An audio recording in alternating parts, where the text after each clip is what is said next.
Polar bear, hunter of the frozen sea. The Arctic sun remains low above the horizon, blue light spreads across pressure ridges, and loose snow moves over the frozen ocean. The surface appears empty, yet beneath it ringed seals travel through dark water, returning repeatedly to openings in the ice. Across the white distance, a large bear moves with a slow rolling stride, each paw leaving a broad print behind. This is the polar bear. Its scientific name is Ursus maritimus, and it is the largest living bear species. The animal is both a land mammal and a marine hunter, walking on ice, swimming through open water and feeding mainly on seals. Its life is governed by a moving platform, sea ice that forms, breaks and drifts, carrying the bear even when it stands still. The head lowers toward the wind, a faint scent arriving from somewhere beyond the ridge, and the long search begins. Chapter 1: A bear shaped by the Arctic. The polar bear evolved from brown bear ancestors, adapting to a colder, more marine environment, where the richest prey lived beneath ice. Its body is longer than that of many other bears, the neck extended, and the head relatively narrow. These proportions help during swimming, and allow the bear to reach into breathing holes, where seals appear only briefly. Adult males can become exceptionally large, their mass supported by successful seal hunting and years of accumulated growth. Females are smaller, especially when compared with the largest males, yet they carry the entire cost of pregnancy and cub rearing. The shoulders power each swimming stroke, the forelimbs pulling through water while the hind legs steer. On land, the bear walks with a rolling gait, weight shifting across broad paws, and claws gripping snow or ice. The body is designed for cold, but insulation can become a problem during exertion, causing overheating even in sub-zero air. The bear therefore travels efficiently, avoiding unnecessary bursts of speed, unless prey or danger makes them worthwhile. Every feature works within a seasonal cycle, feeding heavily when ice provides access, then surviving periods when hunting becomes difficult. A polar bear is not simply a white version of another bear, it is a specialized marine predator, dependent on an Arctic world that is constantly moving. The animal reaches the pressure ridge, climbs over broken slabs, and disappears into the blue distance beyond. Chapter 2: Fur that appears white. Polar bear fur appears white, but the individual guard hairs contain little pigment. Light scattering through them creates the familiar color. Beneath the longer guard hairs lies dense underfur trapping still air near the skin and reducing heat loss. The coat can appear yellow, gray, or almost brown depending on light, staining and season, camouflage changing with the environment. After swimming, the outer hairs shed water, but the bear must shake and groom, restoring the insulating layer of trapped air. Wet fur is less effective than dry fur, especially during wind, making long cold water crossings energetically expensive. The coat covers most of the body, including portions of the paws, leaving few exposed areas. Snow can collect on the outer hairs without melting, a sign that body heat is not escaping rapidly and that the surface remains near ambient temperature. The fur does not function like fiber optic tubes directing sunlight, a popular explanation unsupported by evidence. Its main role is insulation and camouflage. During summer on land, the coat may become dirty, stained by soil, vegetation, or a carcass. Molting replaces worn hair, maintaining the barrier, although poor nutrition can reduce coat condition. Cubs emerge from the den with fine insulating fur, still more vulnerable than adults, and dependent on the mother's shelter. Against snow, the bear's outline becomes difficult to detect, yet scent and movement still reveal it to alert prey. Chapter 3: Black skin and a layer of fat. Beneath the pale coat, polar bear skin is dark, rich in pigment that absorbs available radiation. More important for insulation is the fat below, a thick energy reserve built mainly from seal blubber. Fat reduces heat loss in water, where warmth disappears from the body much faster than it does in cold air. It also supports fasting, allowing a bear to survive weeks or months when hunting opportunities decline. The amount stored changes dramatically through the year, a successful spring producing a heavy animal, while a long ice-free season reduces body condition. Pregnant females depend on these reserves most completely, entering maternity dens, then fasting through birth and early nursing. The body can use fat without losing all muscle immediately, an advantage during extended food shortage, although severe fasting eventually consumes lean tissue as well. Insulation creates a limit during activity. A running bear produces heat rapidly and may need to slow or rest. Even in winter, the animal can overheat during a difficult chase, especially when climbing broken ice. Cubs carry less fat, their smaller bodies losing heat faster, which makes swimming and storms more dangerous.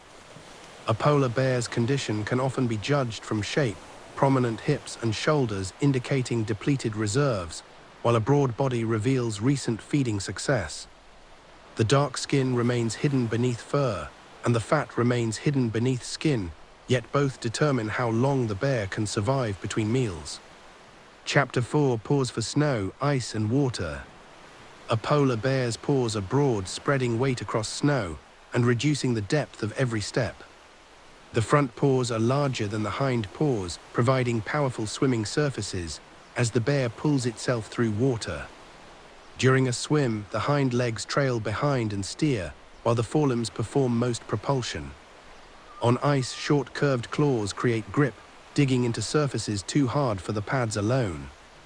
The pads are rough, covered with small bumps, and partly surrounded by fur. This combination improves traction, though smooth glare ice can still cause slipping, especially during sudden turns.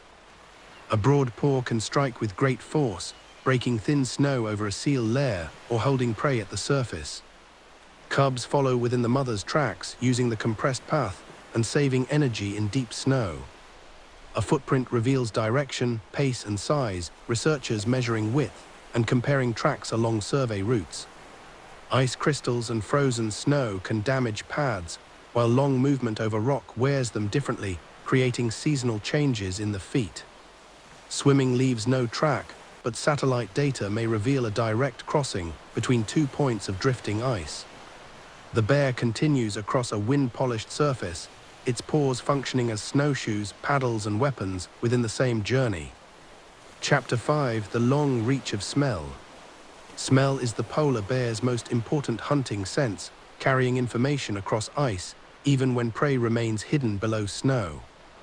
The bear often walks crosswind, turning its head to determine which direction strengthens a scent. A seal at a breathing hole may be invisible, yet air moving through the opening carries chemical traces, creating a narrow plume above the ice. Birth layers produce similar clues, warm air and scent escaping through snow, though the chamber itself remains concealed.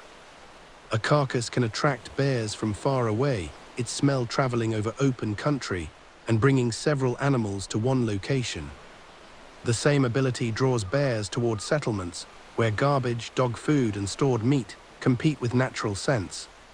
Snowfall can cover visual signs, but scent continues moving, unless strong wind disperses it too widely. Temperature affects the air layer near the surface, sometimes holding odor close to the ice and improving the bear's search. The nose also investigates tracks, dung and places where another bear rested, revealing identity and direction. During breeding season, males follow the scent of females, traveling across enormous areas and testing trails left hours earlier. Smell does not provide a perfect map. The bear still circles, checks and changes course, interpreting a signal reshaped by wind. At the base of a ridge, the animal stops, then turns sharply toward a scent no human observer can detect. Chapter 6: Hearing, Vision and a Moving Surface. Polar bear hearing is acute, useful for detecting seals beneath snow and movement around a den or breathing hole. The bear may become completely still, head angled toward the ice, listening for a sound hidden by wind. Snow muffles some frequencies, while solid ice carries others, making the Arctic an uneven acoustic environment. Vision provides long-range information, a dark seal on white ice, or a moving bear against the horizon. The eyes are adapted to bright reflection, yet glare remains intense, especially during spring when sunlight returns. At night or during winter darkness, smell and hearing become more important, though moonlight and aurora can still reveal contrast. A seal constantly scans the surface, its own vision creating the challenge, because a large bear is difficult to hide on open ice. The hunter uses ridges, snowbanks, and low movement, reducing the visible profile and stopping whenever the seal looks up. Artificial sound can alter this world, snowmobiles, ships, and drilling, creating noise beyond natural wind and ice. Some bears become accustomed to distant machinery, others avoid it, and response may depend on previous encounters. Every sense works together, a scent suggesting direction, a sound confirming proximity, and vision guiding the final approach. The frozen sea is not empty white space, it is a surface filled with signals, changing each time wind, temperature, or ice moves. Chapter 7: Sea Ice, the hunting platform. Sea ice forms when ocean water freezes, leaving much of its salt behind, and creating a floating layer above deep water. The ice is never completely still, wind and current push it, opening cracks and piling slabs into pressure ridges. A bear may walk north, while the ice beneath drifts south, so true movement combines the animal's effort with the ocean. Some ice remains attached to shore, known as landfast ice, while pack ice moves more freely offshore. Leads form where the surface separates, creating strips of open water, used by seals, whales, and swimming bears.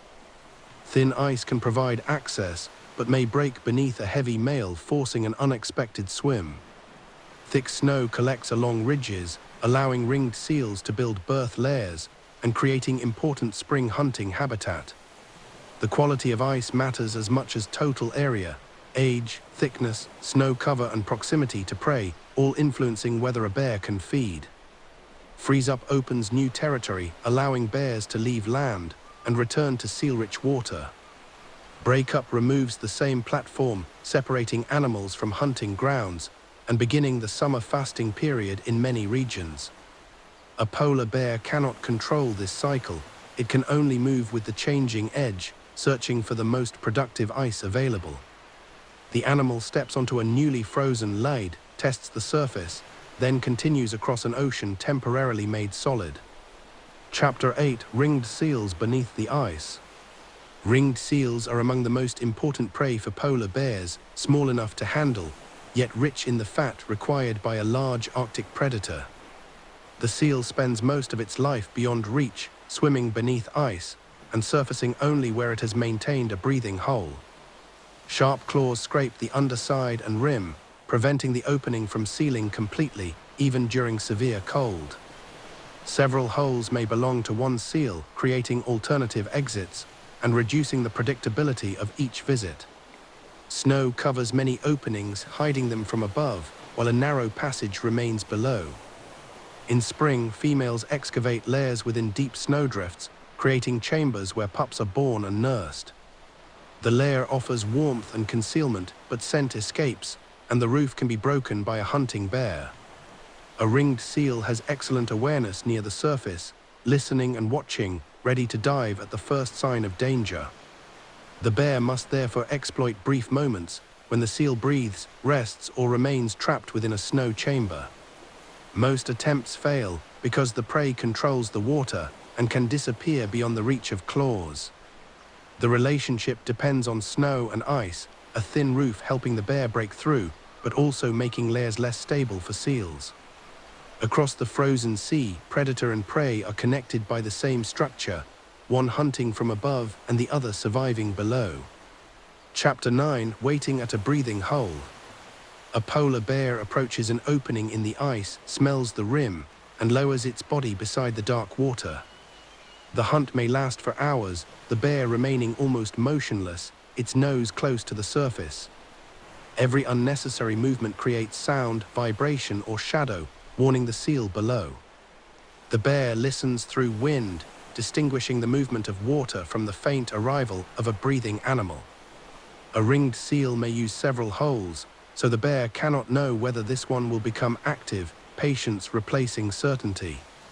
The energy cost of waiting is low, especially compared with a long chase, making the strategy suitable for a vast landscape.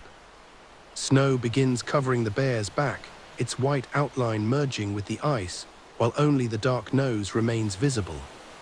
When the seal rises, the event unfolds in seconds, a head entering air before the body follows. The bear strikes downward, forelimbs breaking thin cover and jaws reaching for the seal. Sometimes the claws meet water alone, the seal turning beneath the surface and escaping through another route. The bear may wait again, move to a nearby opening, or abandon the area completely. A successful capture provides blubber, the most valuable part of the prey, and enough energy to justify many failed hours. The breathing hole becomes still, whether through success or escape, and the bear resumes its search across the ice. Chapter 10: Stalking a seal in the open. A seal rests on top of the ice, digesting and warming in sunlight, while a polar bear detects it from far downwind. Open ground offers little concealment, so the approach begins behind pressure ridges where broken ice interrupts the line of sight. The bear advances slowly, then becomes still whenever the seal raises its head, turning movement into a sequence of pauses. At greater distance, the white coat blends with snow, but a dark nose and shadow can still reveal the hunter. Some bears lower the head, covering the nose with a paw has been described, though this behavior is not universal. The seal remains close to an escape hole, its body positioned toward water, and its attention divided between resting and vigilance. As the distance closes, the bear flattens against the surface, using shallow snowbanks for cover. The final rush cannot begin too early. A seal can reach water quickly, and once submerged becomes almost impossible to catch. The bear accelerates, powerful forelimbs driving through snow, while the seal twists toward the opening. A fraction of a second determines the outcome, claws reaching the hindquarters or striking empty ice.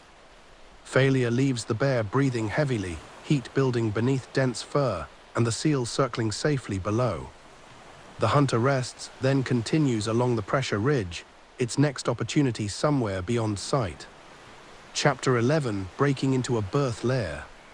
Snow has accumulated against a ridge, deep enough for a ringed seal to build a hidden chamber, connected to the ocean through a hole below. Inside, a newborn pup lies protected from wind, its white coat blending with the snow walls. The mother enters and leaves through water, nursing the pup, while keeping the lair difficult to detect. A polar bear crosses the drift, stops, and begins smelling along the surface. Warmth and scent rise through snow, weak but recognizable, leading the bear toward one section. The animal listens, then stands on its hind legs, bringing its full weight above the chamber. A downward strike breaks the roof, snow collapsing, as the seal attempts to escape through the water passage. The bear digs rapidly, forepaws throwing snow, and the head entering the opening. The pup may be captured, or the mother may guide it away depending on the speed and structure of the lair.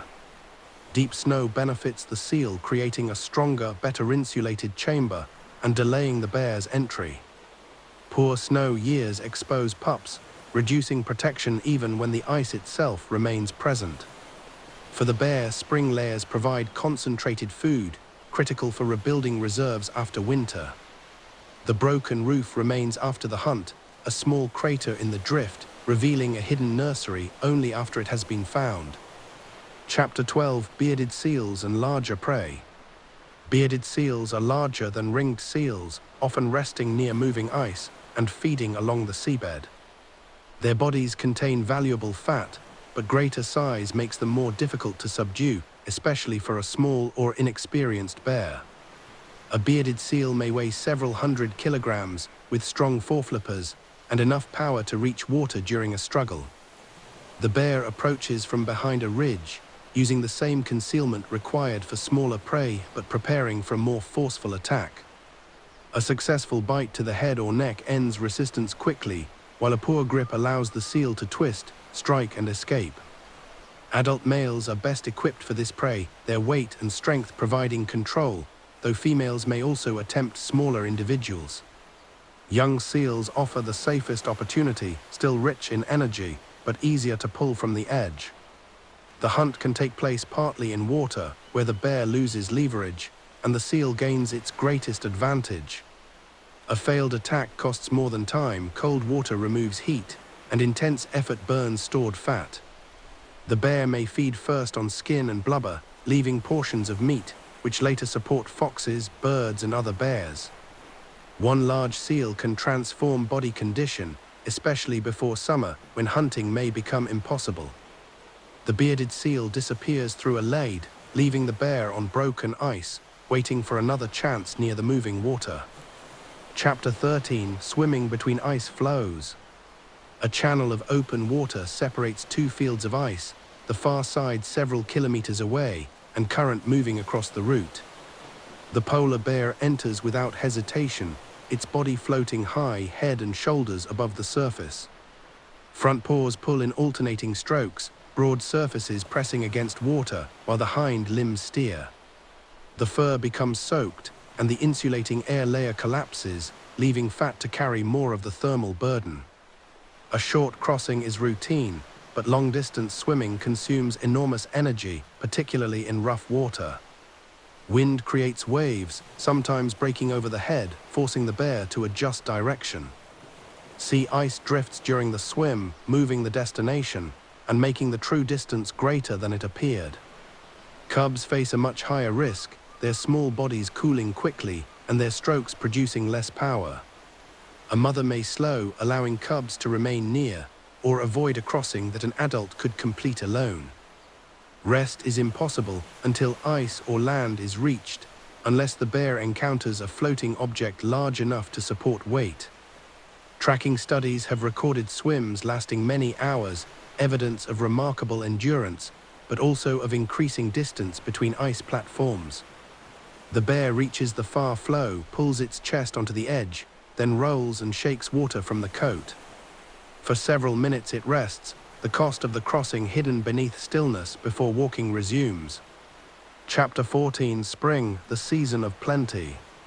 Sunlight returns to the Arctic, snow deepens around pressure ridges, and seal pups are born beneath the surface. For polar bears, spring offers the year's greatest feeding opportunity, a brief period when prey is abundant and rich in fat. The bear moves across productive ice, searching for lairs, breathing holes, and seals resting in daylight. A successful adult may gain weight rapidly, replacing reserves lost through winter and preparing for months of uncertainty. Pregnant females need this feeding period especially, the fat stored now supporting denning, birth and early nursing later in the year. Mothers with yearling cubs also hunt intensively, teaching technique while providing food for growing young. The ice remains extensive, allowing travel across broad hunting grounds, yet surface melt has already begun. Seal pups grow quickly, becoming stronger swimmers and harder to capture as spring advances. Every successful hunt therefore matters, the easiest opportunities disappearing long before the ice itself breaks completely. Adult males may compete at a carcass, size determining access, while smaller bears wait for scraps. The season is productive but not guaranteed. Storms, poor snow or scattered seals can leave some animals thin despite the apparent abundance. By early summer, the bear's condition records the result, a heavy body carrying spring's success, or a narrow frame entering the fasting season with little reserve. Chapter 15: Summer on land. In many Arctic regions, sea ice retreats from the coast, leaving polar bears on land separated from their main hunting platform. The transition may occur suddenly, a bear following the edge, then swimming ashore before the final flows disappear. On land, seals are largely unavailable, and the richest source of energy has moved beyond reach. The bear reduces activity, resting through warm hours and conserving stored fat. Berries, grass, eggs, and birds may be eaten, but their energy content is small compared with seal blubber. A bear can spend hours feeding on berries, yet gain less energy than from a few bites of fat, showing the limits of terrestrial food. Carcasses change the equation, a stranded whale or remains from a hunt, attracting bears from across the coast. Several animals may gather, creating social conditions unusual during solitary travel and competition around the resource. Heat can become a problem, the insulated body avoiding long movement and entering water for cooling. People are more likely to encounter bears during this season because both remain on land, often near the same coastlines and settlements. The length of the fast varies by region, some northern populations retaining access to ice, while southern bears wait much longer. The bear lies in a shallow day bed, its body sustained by spring as the weeks pass without a seal. Chapter 16: Autumn at the Frozen Edge. Air temperature falls, shallow ponds freeze, and the coast begins forming thin sheets of sea ice. Polar bears gather near traditional departure points, their movement increasingly focused on the water, where the hunting season will reopen. The first ice is fragile, flexing beneath weight and breaking into plates with each wave. A bear tests the surface, pressing one paw, then following the edge rather than committing. Wind can push ice against shore, creating a temporary bridge, only to remove it hours later.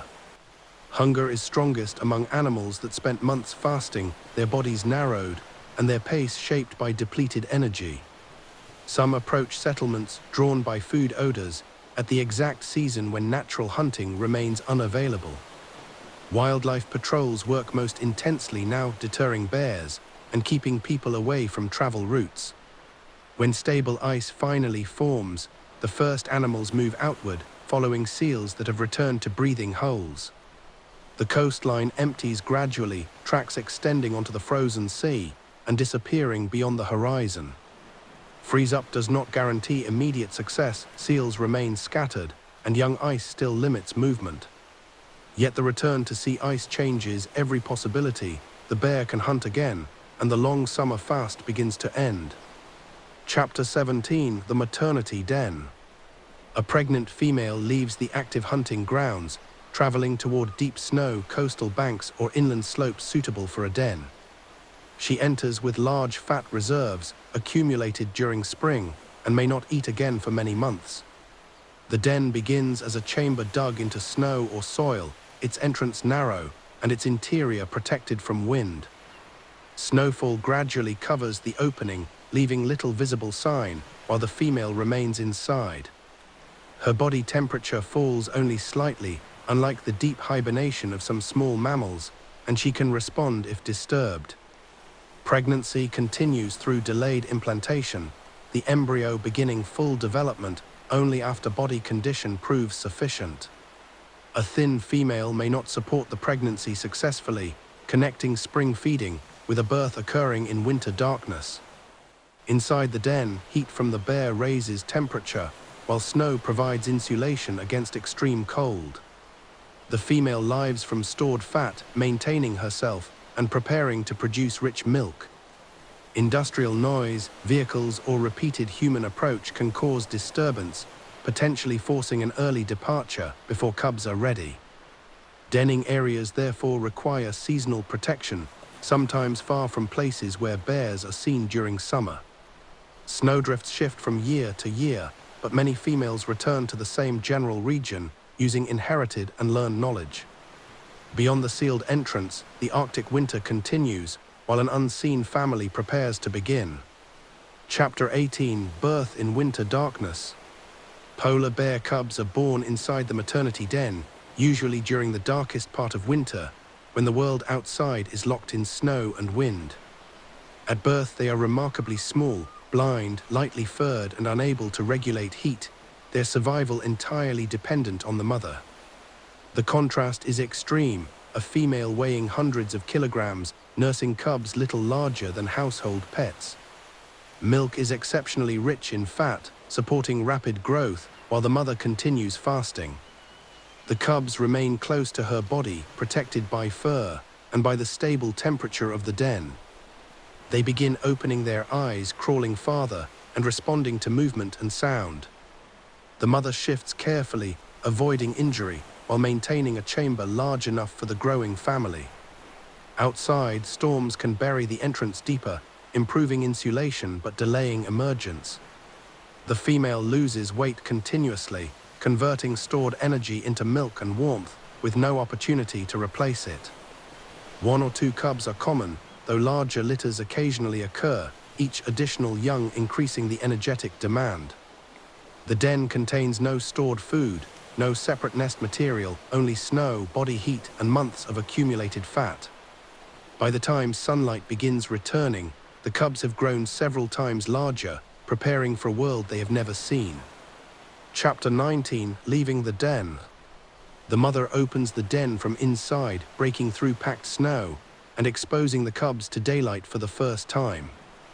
They remain near the entrance, climbing, sliding, and retreating, while their eyes adjust to the brightness.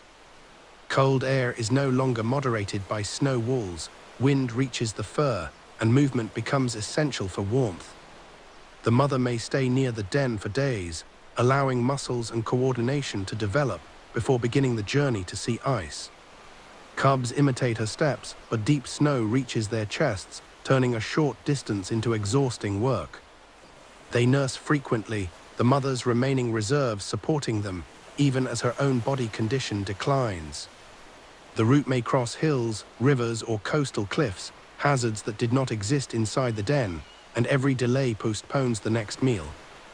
Arctic foxes sometimes investigate abandoned dens, searching for scraps, though little food remains. At the shoreline, the family encounters moving ice, open water, and the scent of seals.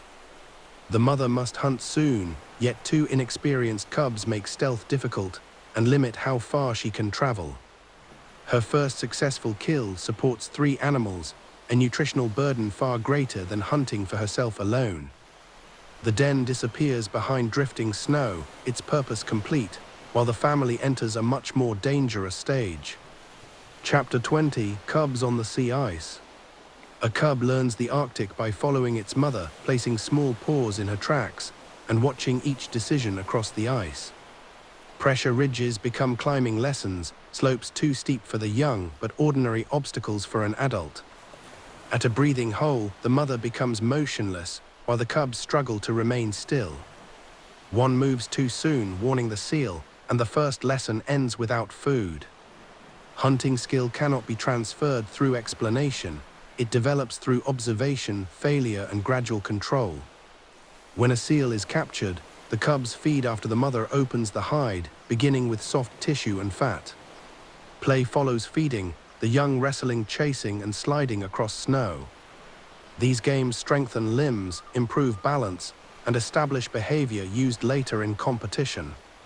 Swimming is introduced carefully, short crossings near stable ice, where the mother can remain close.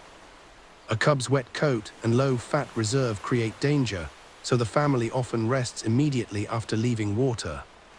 Adult male bears present another threat. Some may kill cubs, causing the mother to avoid areas with strong male scent. The first year is therefore a moving classroom, every ridge, hunt, and storm adding knowledge, while maternal protection keeps mistakes from becoming fatal. Chapter 21, Adult Males Across the Ice. Adult male polar bears travel alone for much of the year, their ranges overlapping, without forming permanent groups.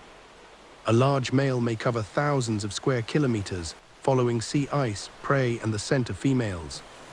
At a seal kill, body size establishes priority. Smaller bears often retreat before direct conflict. A dominant male feeds first, leaving remains which can support younger bears and scavengers.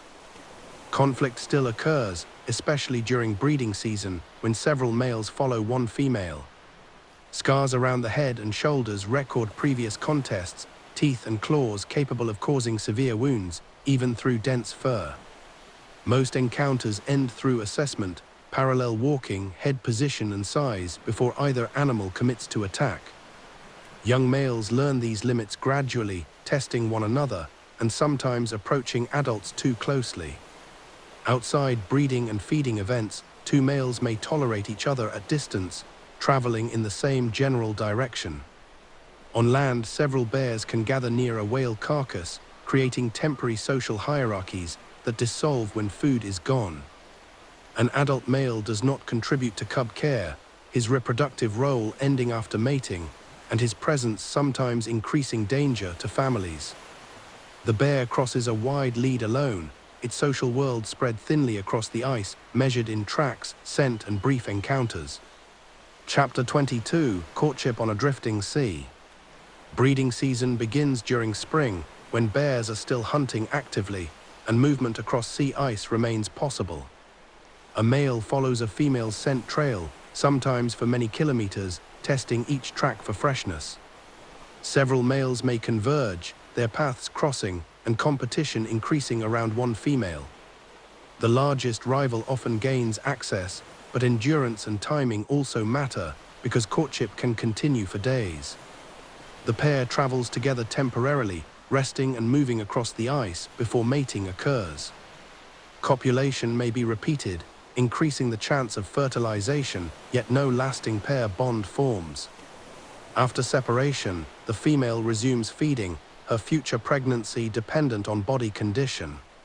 Fertilization does not lead immediately to full development. The embryo remains in a delayed state until implantation later in the year. This system allows reproduction to respond to nutrition. A female entering autumn in poor condition may not carry the pregnancy successfully. Males continue searching, following other trails, and sometimes fighting additional rivals. Breeding overlaps with the richest hunting season, creating a trade-off between feeding and reproduction for animals that need both. The pair separates on moving ice, each returning to a solitary path, while the outcome remains hidden for months. Chapter 23: Walrus, a dangerous opportunity. A walrus haul-out contains enormous energy, hundreds of heavy bodies resting together, each protected by size, tusks, and the strength of the group. A polar bear approaches from downwind, using rocks and uneven ground to remain unseen as long as possible. Healthy adult walruses are formidable, their tusks capable of deep wounds, and their mass exceeding that of most bears. The bear therefore searches for weakness, a calf at the edge, an injured animal, or confusion within the gathering. A rush can trigger panic, walruses moving toward water and crowding against one another. Some may be crushed during the escape, creating carrion even when the bear fails to make a direct kill. A bear entering the group risks being surrounded, forced to retreat, or struck before reaching vulnerable prey. Young and inexperienced animals may attempt poor approaches, spending energy without understanding the danger. Large adult males have the best chance, yet even they often abandon the effort, choosing survival over a difficult meal. A dead walrus changes the situation, removing the need for attack and providing food for days. Several bears may gather at the carcass, while foxes and birds wait nearby, the dangerous prey becoming a shared resource after death. The living herd returns to calm, tusks visible above packed bodies, while the bear continues searching along the coast. Chapter 24: Belugas in a closing lade. Autumn ice begins forming across a bay, closing open water, and trapping a group of beluga whales within a shrinking lade. The whales must surface repeatedly, their white backs appearing in the same opening as surrounding ice thickens. Polar bears detect the activity, approaching the edge where prey can no longer move freely across the ocean. A beluga is much larger than a seal, difficult to pull onto ice, and capable of powerful movement. The bear waits near the narrowest section, watching for a head, then striking as the whale rises to breathe. A successful grip may injure a smaller animal, but the edge breaks under force, and many attempts end in water. Several bears can gather, each using a different part of the opening, while the whales circle below. Seabirds and foxes also arrive, attracted by remains and by the concentration of marine life. The opening must be maintained by the whales, their movement preventing complete freezing, but exhausting energy over time. In some years, wind breaks the ice, allowing escape into open water. In others, the lade remains closed, and bears continue feeding through winter. This is an unusual event, limited to particular places and conditions, yet it reveals how ice can reverse the normal advantage of marine prey. Chapter 25: A whale carcass on the coast. A bowhead whale carcass lies above the tide line, its body too large for any one scavenger, and its scent traveling far across the coast. The first polar bear approaches cautiously, then begins feeding at exposed tissue, tearing through skin toward fat. Within days, more bears arrive, following scent and the tracks of earlier animals. Males, females, and young bears share the site, not peacefully in every moment, but with greater tolerance than during ordinary solitary life. The largest individuals control the richest areas, while smaller bears wait or feed from sections opened by others. Ravens gather overhead, Arctic foxes move between bodies, and gulls take small pieces near the edge. A carcass can provide food for weeks, reducing fasting pressure and changing local movement.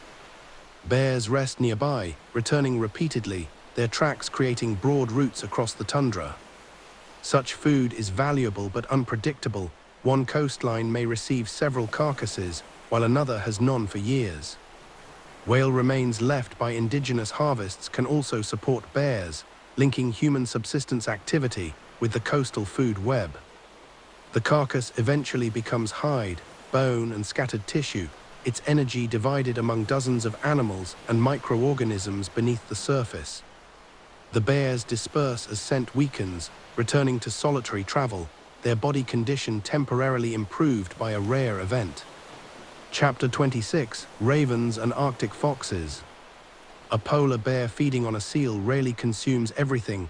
Fat and skin are preferred, leaving scraps for smaller scavengers. Ravens detect the event from the air, their dark bodies visible against snow, and their calls attracting others. Arctic foxes approach from downwind, remaining beyond the bear's immediate reach, then darting forward when its attention shifts. The bear usually ignores them, the energy required to chase a fox greater than the value of protecting every fragment. A fox may follow a hunting bear for kilometers, using its movement as a guide toward future kills. Ravens do more than scavenge, they watch one another, remember feeding locations, and investigate tracks.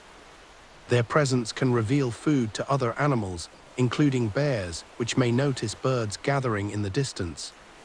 Gulls, ivory gulls, and snow buntings join some carcasses, each taking material suited to its size, until little remains. The relationship is not cooperation. The bear gains nothing deliberately, yet its hunting supports an entire community. When seals are scarce, scavenger success also falls, showing how one predator's feeding connects several species. A fox carries a strip of skin away, burying part beneath snow and creating a store for later. The polar bear leaves the kill, while birds and foxes continue the final stage, converting leftovers into survival. Chapter 27: Fasting and the Use of Stored Energy. A polar bear can survive long periods without feeding, but fasting is not effortless. Every day draws energy from stored tissue. Fat is used first, maintaining body temperature, movement, and basic organ function. The bear reduces unnecessary activity, resting for long periods, and traveling only when conditions justify the cost. Pregnant females perform the most extreme fast, entering dens in autumn, then emerging months later with cubs. Other bears may fast on land during summer, their duration determined by sea ice, body condition, and access to carrion. A heavy adult male can endure longer than a young animal, because the same daily cost represents a smaller fraction of stored energy. Cubs and juveniles have less reserve, making poor hunting seasons especially dangerous even when adults survive. As fat declines, the body begins using protein and muscle mass falls. A severely depleted bear becomes weaker, reducing hunting ability and creating a cycle difficult to reverse. Refeeding must occur when ice returns, successful seal hunting restoring tissue before another period of scarcity. Body condition surveys reveal these changes, comparing shape and weight across years and populations. Fasting is therefore an adaptation with limits, a bridge between feeding seasons, not a replacement for access to prey. Chapter 28: Rest on the Ice. A polar bear spends much of its life conserving energy, lying on snow, or resting behind ridges that block the wind. The body may curl tightly, nose tucked near the chest, reducing exposed surface area. During calmer weather, the bear can stretch out, allowing excess heat to escape after movement. A shallow day bed forms beneath the body, snow compressed, and sometimes melted slightly by warmth. Rest does not mean complete unawareness. The nose continues sampling air, and the head may rise at a distant sound. Mothers sleep differently when cubs are present, positioning the body as shelter and waking to movement or calls. A bear may remain near a seal hole, alternating waiting with short periods of rest, without abandoning the hunting location. On land during summer, rest becomes the dominant strategy, reducing energy use while seals remain inaccessible. The choice of site matters. A hill catches cooling wind, while a hollow provides protection during a storm. Bears sometimes dig into snow, creating temporary shelters, though these are far simpler than maternity dens. Tracks around the bed reveal repeated repositioning, the body turning as wind and temperature change. Eventually the bear rises, shakes loose snow from its coat, and returns to movement with energy preserved. Chapter 29, Storm over the pack ice. Wind strengthens across the frozen sea, lifting snow into the air and erasing the horizon. A polar bear moving across open ice slows, its world reduced to scent, slope, and the surface beneath each pore. Pressure drops, temperature falls, and exposed skin around the nose and eyes faces severe cold. The bear turns toward a ridge where broken blocks create shelter and begins digging into drifted snow. A shallow depression protects the body from direct wind, the coat trapping air, while new snow gathers across the back. Travel during a whiteout is possible, but navigation becomes harder and thin ice may be concealed. Seals remain beneath the surface, their breathing holes difficult to locate, reducing the value of continued hunting. Cubs face the greatest danger, small bodies losing heat, and tracks disappearing before they can be followed. A mother keeps them close, sometimes lying over the entrance of a temporary shelter until conditions improve. Ice itself moves during the storm, leads opening, and familiar ridges shifting position. When the wind falls, the landscape no longer matches the one seen before, requiring a new route. The bear emerges beneath clear air, snow covering its resting place, and the search begins again across a rearranged world. Chapter 30, The Polar Night. For months in the far north, the sun does not rise, and the Arctic enters a long period of darkness. The sky is not always black. Moonlight, stars, and aurora illuminate snow, while twilight lingers near the southern horizon. Polar bears continue traveling, using smell, hearing, and memory, without relying on full daylight. Seals maintain breathing holes, their need for air unchanged, and the bear can wait beside them in darkness. Temperature often falls, but storms and ocean influence create rapid variation, from clear cold to wind-driven snow. The bear's pale coat offers less visual concealment at night, because color loses importance, yet the open surface still provides little cover. Bioluminescent organisms may glow beneath lades, disturbed by water, while the bear crosses above. Human settlements become islands of artificial light, visible from far away, and accompanied by strong food odors. The dark season also includes denning, pregnant females hidden beneath snow, their cubs born without seeing the sun. For researchers, observation becomes difficult, satellite and acoustic tools replacing direct sight. The bear experiences no dramatic pause, its life continuing through movement, hunger, weather, and the return of each breath. Eventually, a thin band of sunlight reaches the horizon, the first direct light in weeks, and the long night begins to end. Chapter 31, Navigation on a Drifting Ocean. A polar bear may travel toward one destination, while sea ice carries it in another direction, turning every route into a combination of walking and drift. The animal cannot see the current beneath, but can respond to wind, ice structure, and familiar coastline. Smell may reveal land or open water, carrying vegetation, prey, or human activity across the frozen surface. The sun provides directional information when visible, while stars and magnetic cues may contribute, though the complete navigation system remains uncertain. A bear leaving land in autumn must locate productive ice, not simply walk north, because prey concentrates along particular zones. Pressure ridges often align with wind and current, creating natural paths and shelter from exposure. Lades can block direct travel, forcing detours, or inviting a swim that may cost more energy than it saves. Experienced females guide cubs through these choices, their route shaped by previous seasons, even when the exact ice is new.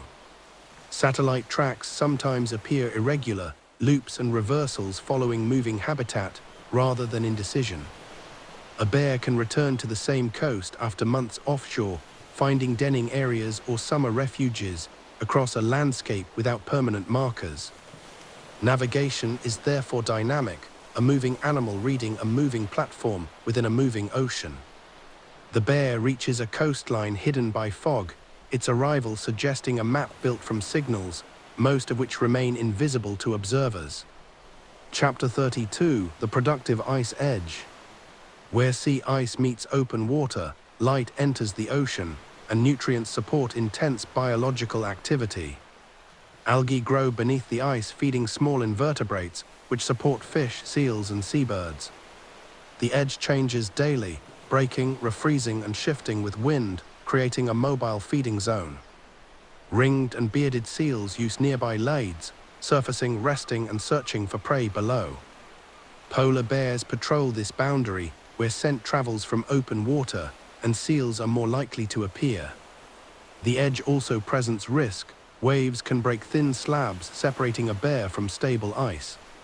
Fog often forms where cold air meets open water, reducing visibility and covering dangerous gaps. Birds reveal productive areas, gathering above fish or resting on ice near feeding seals. A bear may follow the edge for kilometers, using it as a corridor rather than crossing empty interior ice. As spring advances, the boundary retreats north, pulling the hunting habitat away from land. Some bears follow, remaining on ice longer, while others return to coast before the distance becomes too great. The ice edge is neither land nor open sea. It is a temporary ecosystem, and one of the Arctic's most important moving frontiers. Chapter 33, A Journey Across 1,000 Kilometers.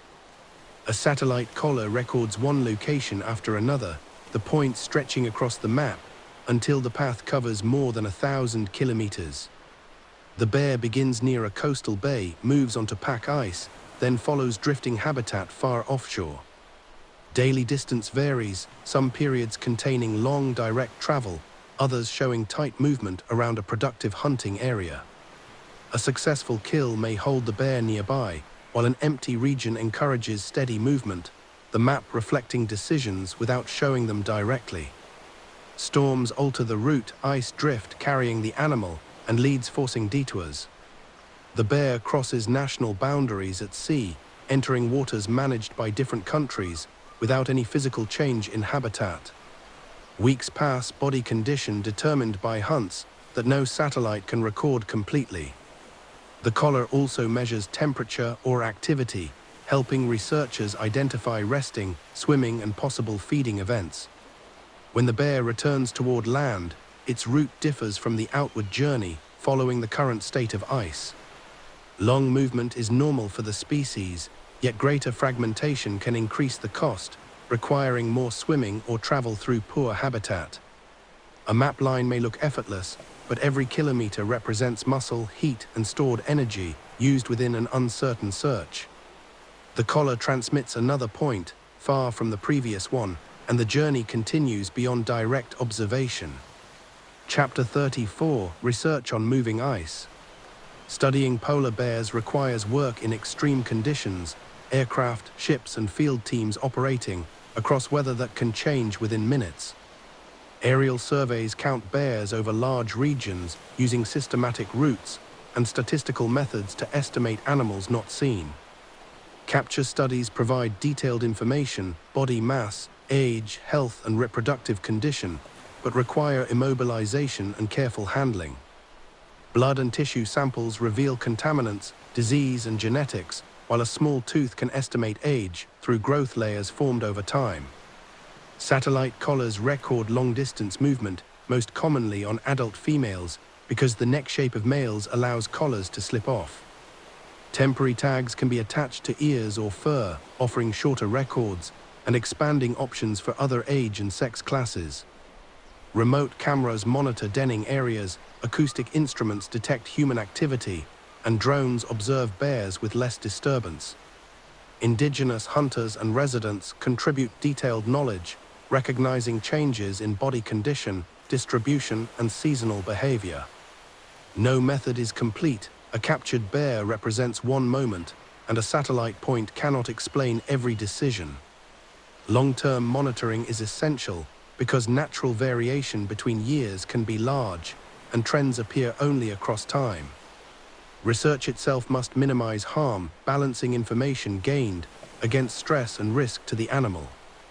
A bear leaves a capture site, tracks extending across the snow, while the data begins another journey through laboratories and maps. Chapter 35, What a Collar Reveals. A satellite collar rests around an adult female's neck, designed to remain secure without restricting normal movement. At regular intervals, the device records location, then transmits through orbiting satellites. The resulting path shows migration, denning, time on land, and responses to the changing ice edge. Activity sensors detect motion, helping separate rest from travel, though they cannot identify every behavior. A sudden sequence of positions in open water may indicate swimming, while repeated points in one place could mean feeding, shelter, or simply good hunting conditions. Collars eventually release or stop transmitting, their lifespan limited by battery, mechanical wear, and program drop-off. Some animals are never recaptured, so remote data becomes the only record of years spent beyond observation. Researchers compare many tracks, identifying corridors, regional differences, and changes between decades. The information can protect maternity areas, guide shipping routes, and improve estimates of future habitat use. There are limitations. Collared females do not represent all males or juveniles, and the device itself may influence behavior slightly. New technology seeks smaller, shorter-lived tags, reducing handling while expanding the range of animals studied. The female crosses another lade, unaware of the map forming behind her, a scientific record built from ordinary movement. Chapter 36, Pollutants in a Remote Ocean.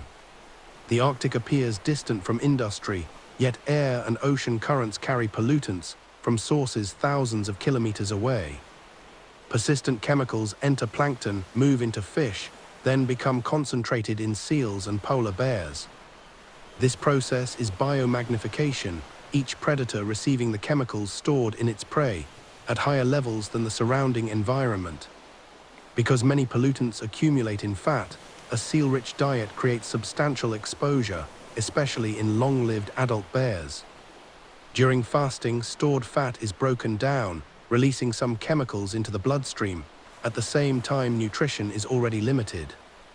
Effects may include changes to hormones, immunity, and reproduction, though wild animals face many overlapping stresses, making exact causes difficult to separate. Mercury and other metals also travel north, their concentration differing between regions based on diet and ocean circulation. Newer chemicals replace some that have been banned and must be studied before their long-term effects are known, creating a moving target for regulation. Plastic particles enter Arctic food webs carried by current or released from local activity and shipping. International agreements can reduce persistent pollutants because no single Arctic nation controls the source, and cleanup after arrival is almost impossible. A healthy-looking bear may still carry a chemical burden, invisible in fur and movement, but present within blood and tissue. The frozen sea is connected to the rest of the planet, receiving not only heat, but the lasting byproducts of distant industry. Chapter 37, Parasites, Disease and Injury. Polar bears carry parasites inside and outside the body, most causing limited harm, unless nutrition or immunity becomes poor. Trichinella larvae can be acquired through meat, living within muscle, and circulating among Arctic predators and scavengers. Ticks are uncommon in severe cold, but warming conditions may change the range of some parasites, introducing new exposure. Bacterial infections can enter through bite wounds, especially after fights, when teeth penetrate skin and fat. A damaged paw affects every journey, ice, stone, and salt water irritating the wound, while the bear cannot stop traveling indefinitely. Broken teeth reduce feeding ability, particularly on frozen carcasses, where strong jaws and intact canines are required. Cubs face respiratory and intestinal illness, their small bodies losing condition quickly during storms or food shortage. Disease surveillance uses blood, tissue, and hunter-provided samples, tracking pathogens across regions too large for continuous observation. Contact with sled dogs or waste can introduce new risks, bringing wildlife and domestic animals into closer biological exchange. Climate change may alter disease indirectly through longer time on land, crowding around food and warmer seasonal temperatures. A scarred bear has survived earlier conflict, but the invisible effects of infection may continue long after the skin closes. Health depends on more than absence of disease. It requires adequate food, stable habitat, and enough energy for the immune system to function. Chapter 38: Bears at the Edge of Town. A coastal settlement lies along a traditional bear route, food, fuel, and people concentrated where tundra meets sea. During autumn, hungry bears wait for ice, and the smell of garbage can travel far beyond the buildings. One animal approaches after dark, moving between storage sheds, its white body visible beneath artificial light. A bear that receives food learns quickly, returning and becoming more willing to enter occupied areas. This process is called food conditioning. It increases danger and often ends with the bear being removed or killed. Secure waste storage is therefore essential, using reinforced containers, locked buildings, and regular collection. Residents report sightings, allowing patrol teams to respond before the animal reaches crowded streets. Noise, vehicles, and deterrent rounds can move a bear away, but each method requires training because panic can drive it toward people. Schools and homes use warning systems, children travel in groups, and outdoor activity changes during high-risk periods. The goal is not to make the bear harmless, it is to create distance while preserving a route back toward natural habitat. Some animals are captured and relocated temporarily, though they may return if the coast remains attractive and ice has not formed. The bear leaves the final building behind, crossing dark tundra, still waiting for the frozen sea to return. Chapter 39: The Work of a Bear Patrol. Before sunrise, a local patrol drives the edge of town searching for tracks and watching places where bears entered before. Fresh prints cross a road, their edges sharp, showing that the animal passed during the night. The team follows at distance, using lights and binoculars, until the bear is located near a storage area. People are warned to remain indoors, traffic is stopped, and escape routes are kept open. Deterrence begins with the least force, vehicle movement, and noise, encouraging the bear toward tundra. If it refuses, stronger non-lethal methods may be used, always with attention to direction and nearby people. The patrol records age, class, condition, and behavior, building a history, especially for bears that return repeatedly. Community knowledge improves response, residents recognize familiar animals, and report changes in movement quickly. Patrols also inspect waste and fences because prevention is safer than confronting a bear at close range. During the ice-free season, the work may continue every night, a direct cost of coexistence in Arctic towns. Success is measured by absence, people remaining safe, and bears returning to the coast without injury. The animal disappears beyond the last house, while the patrol continues, searching the road for another set of tracks. Chapter 40: Indigenous Knowledge of the Bear. Arctic peoples have lived beside polar bears for generations, hunting, observing, and traveling within the same sea ice environment. Knowledge comes from repeated experience, the shape of tracks, condition of fur, and behavior under different winds. Hunters distinguish age and sex from movement, recognize denning areas, and understand how ice affects both seal and bear. Language preserves detailed descriptions for snow, ice, and animal condition that may not translate into one simple term. This knowledge is practical, used for safety, food, and decisions made during travel. It also records change, residents comparing present freeze-up, bear distribution, and body condition with earlier decades. Scientific studies increasingly include these observations not as anecdote, but as a long-term source of regional information. Differences can occur between local and outside interpretation, requiring discussion, rather than assuming one system replaces the other. Sustainable harvest is managed in several regions, with quotas and community participation, recognizing both cultural importance and conservation needs. Polar bear meat and hide have supported families, while respect for the animal shapes hunting practice, sharing, and use. Climate change affects this relationship, making travel more dangerous and altering where bears can be found. A hunter reads tracks crossing young ice, information contained in depth, spacing, and direction within a landscape known through a lifetime. Chapter 41: Harvest and Population Management. Polar bears are legally harvested in parts of the Arctic under systems intended to maintain populations while supporting indigenous rights and subsistence. A sustainable quota depends on reliable estimates, birth rate, survival, and current abundance, all difficult to measure across moving ice. Too much harvest can accelerate decline, especially in a slower producing species where females raise few cubs over a lifetime. No harvest may also carry social cost, ignoring communities whose relationship with bears is older than modern wildlife law. Co-management brings local hunters and government scientists together, sharing information and negotiating limits for particular populations. Sex-selective rules may protect more females because adult female survival has a strong effect on future population growth. Every harvested bear can provide samples, teeth, tissue, and measurements, adding biological data from remote regions. Trade controls regulate hides and other products, attempting to prevent illegal markets while allowing permitted cultural use. Management must respond to climate. A quota suitable under stable ice may become too high as habitat declines. Disagreement is inevitable because uncertainty remains and different groups bear different risks. The best decisions are revised over time using new surveys, local observation, and transparent records.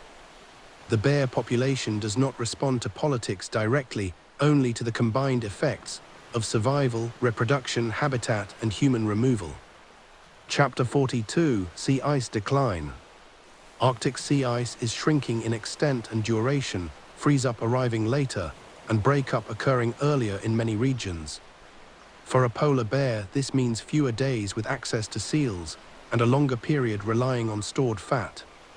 A difference of several weeks can be decisive, especially for pregnant females, cubs, and young bears with limited reserves. The remaining ice may also be thinner, more fragmented, and farther from productive coastal water. Longer swims become more common, increasing energy use and exposing cubs to cold and exhaustion. Bears may arrive on land in poorer condition, then remain there longer before autumn hunting resumes. Terrestrial food provides some energy, but cannot replace seal blubber at the population level because the caloric difference is too great. Sea ice decline also affects seals, their birth layers requiring snow and stable surfaces, changing the prey system as well as the hunting platform. Regional variation remains important, some northern areas retaining suitable ice longer, while southern populations experience rapid loss. Year to year, weather can temporarily improve conditions, but does not reverse the long-term trend driven by rising global temperature. The bear cannot adapt through behavior alone if the physical platform disappears across the season when feeding is most important. A stretch of open water expands between flows, the distance visible in one afternoon, part of a change measured across decades. Chapter 43: Different populations, different conditions. Polar bears are divided into several recognized populations, each using a particular combination of sea ice, coast, and prey, though boundaries are not walls. Some populations spend much of the year offshore, others come onto land regularly, and a few remain near islands or archipelagos. Body size differs, reflecting prey availability, length of the hunting season, and genetics. A region with productive ice can support bears in good condition, even while another population declines, making a single global number incomplete. Survey quality also varies. Some populations are studied repeatedly, while others remain poorly known. Movement between neighboring groups occurs, especially among males, so management boundaries must be interpreted carefully. Industrial development differs as well. Shipping, mining, and oil activity concentrated in only certain parts of the Arctic. Human harvest is important in some regions, absent in others, and governed by different agreements. Pollutant levels reflect ocean currents, diet, and proximity to sources, creating another layer of regional variation. Climate models project different timing of ice loss, but all populations depend on frozen marine habitat, at least during critical feeding periods. Conservation must therefore be local and global, local in monitoring and conflict response, global in reducing the warming that affects every region. A bear crossing from one management area to another carries the same biological needs, even as the rules around it change. Chapter 44: A warming coastline. Summer temperature rises above freezing, tundra plants flower, and a polar bear rests near a beach without ice.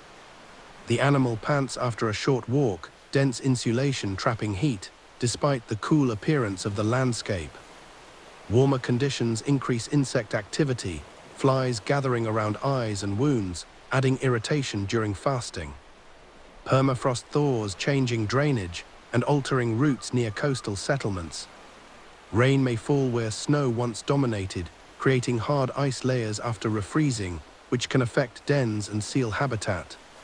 Coastal erosion accelerates, storm waves reaching ground once protected by sea ice and removing traditional denning banks. A female may return to a familiar site, only to find part of the slope collapsed, forcing a search elsewhere. Vegetation changes slowly, shrubs expanding into tundra, but this new plant growth does not provide the energy of marine prey. Bears can eat berries and plants, yet the body remains adapted to fat, not to becoming a grazing land mammal. Warm water also shifts fish and seal distribution, changing where prey concentrates, even before ice disappears completely. The coastline is therefore transformed by several processes at once: heat, erosion, vegetation, and human access, each interacting with bear movement. The resting animal rises at dusk, when temperature finally falls, and continues along a shore increasingly unlike the one used by earlier generations. Chapter 45: Shipping through the Arctic. As summer sea ice retreats, shipping routes remain open longer, bringing cargo, tourism, and industry into northern water. A vessel produces engine noise, vibration, and exhaust across habitat once dominated by wind and waves. Polar bears may avoid the ship, approach out of curiosity, or show little visible response at distance. The greater risk can come from indirect change, more coastal infrastructure, waste, and people entering remote areas. Icebreakers create channels, temporarily changing movement and separating sections of otherwise continuous ice. Seals may use open lanes, attracting bears, while vessel traffic increases danger nearby. Noise travels efficiently through water, affecting marine mammals, which form the bear's prey base. Spills of fuel or cargo are difficult to clean in cold conditions, especially among broken ice, where equipment cannot move easily. Shipping also creates black carbon, dark particles settling on snow, and increasing absorption of sunlight. Regulation can limit speed, waste, and sensitive routes, using seasonal closures to protect denning or feeding regions. Local communities need involvement because increased traffic affects hunting safety, food security, and emergency response.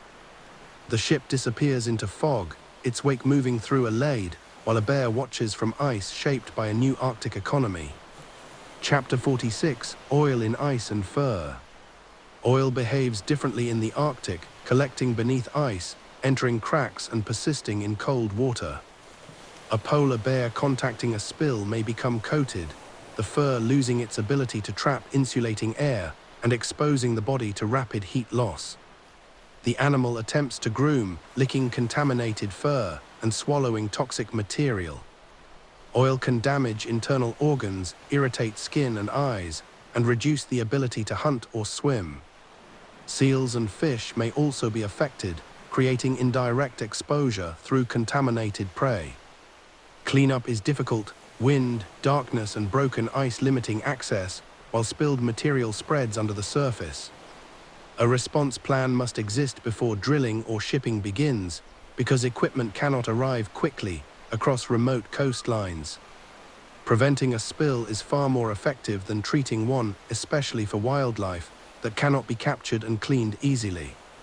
Rehabilitation of a large predator carries danger, requires specialized facilities, and may not restore survival skills. Small chronic leaks can also matter, adding contamination without producing one visible disaster. Industrial decisions therefore extend beyond the drilling site, affecting food webs, communities, and species moving across enormous ranges. The bear's white coat makes pollution easy to imagine, but the greatest damage may remain invisible within water, prey, and tissue. Chapter 47: Tourism in Polar Bear Country. Visitors travel north to see polar bears, bringing economic opportunity and attention to Arctic conservation. Specialized vehicles allow observation from a distance, crossing tundra without people stepping into dangerous habitat. A resting bear may tolerate the presence, especially where vehicles are familiar, yet repeated approach can still interrupt rest. Energy conservation matters during fasting, so disturbance that forces movement has a cost even without obvious panic. Guides watch posture, direction, and distance, leaving before the animal becomes concerned. Photography can create pressure for closer encounters, but no image justifies blocking a route or separating a mother from cubs. Tourism revenue supports local employment, research, and patrols when benefits remain within the community. It also increases waste, transport, and infrastructure requiring careful management in fragile coastal environments. Rules may limit vehicle numbers, viewing time, and proximity, reducing cumulative disturbance. Education is part of the experience, explaining sea ice, fasting, and climate, rather than presenting the bear only as a spectacle. A powerful photograph can influence people far away, connecting global decisions with one animal on a shrinking platform. The vehicle turns back, leaving the bear to rest, and allowing the encounter to end on the animal's terms. Chapter 48: Life Beneath the Ice.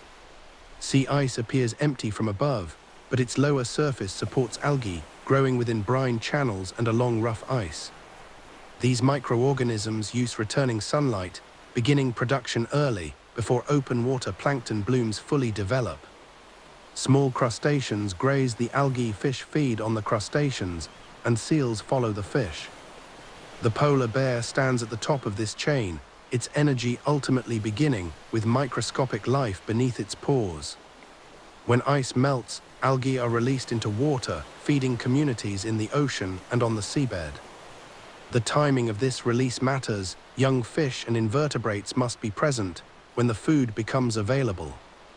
Earlier melt can separate these events, reducing the efficiency with which energy moves through the ecosystem. Snow thickness controls light penetration, too much delaying growth, while thin cover allows more sunlight below. Pressure ridges create complex undersides, providing shelter and feeding surfaces different from flat uniform ice. Seals search within this hidden habitat, their movements influenced by fish that the bear never sees. A successful seal hunt contains energy from many earlier stages: algae, crustaceans, and fish concentrated into fat.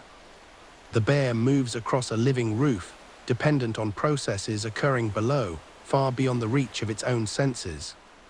Chapter 49: The Arctic Marine Food Web. Cold northern water supports enormous seasonal productivity, plankton blooming under long summer daylight, and feeding animals at every scale. Copepods store oil, becoming rich prey for fish, seabirds, and bowhead whales.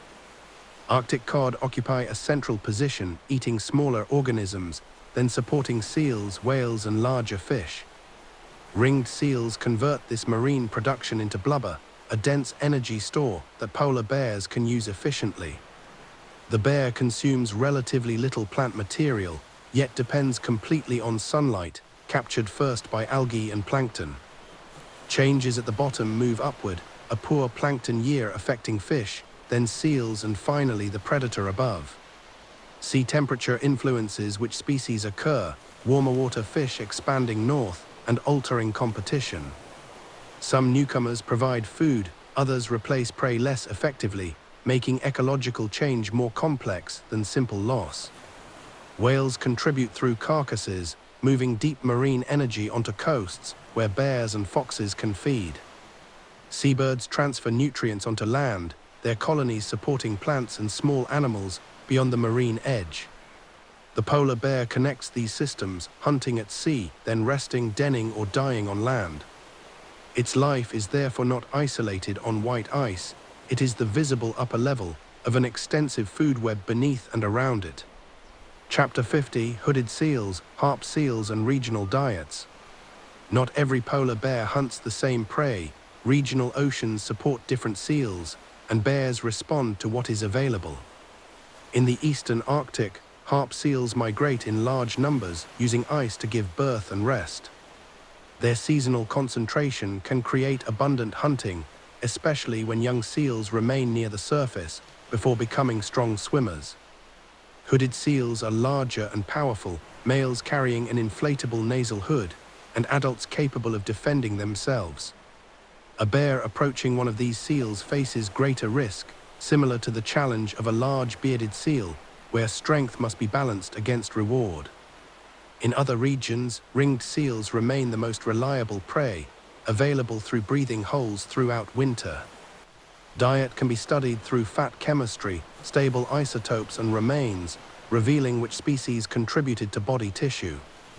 Young bears may focus on smaller prey, while large males can handle difficult animals, creating differences within the same population. Carcasses provide additional variety: walrus, whale or reindeer, depending on place and season. No single menu describes the species everywhere. The polar bear is specialized for marine fat, but flexible in the source of that fat. This flexibility helps during short-term change, yet cannot compensate completely if access to seals declines across the Arctic. A bear crosses a field of drifting ice, its next prey determined by the regional food web beneath that particular sea. Chapter 51: A bear at a bird colony. Thousands of seabirds nest along an Arctic cliff, their calls filling the air and eggs covering narrow ledges. A polar bear reaches the colony during summer after sea ice has retreated and begins climbing among the lower nests. Eggs are eaten whole, along with chicks, providing protein and fat during a fasting season. The bear can consume many, but each item is small, and the energy gained remains limited compared with a seal. Birds attack from the air, diving toward the head, yet cannot drive the animal away. The colony's steepest ledges remain inaccessible, protecting many nests, while those near the ground are emptied.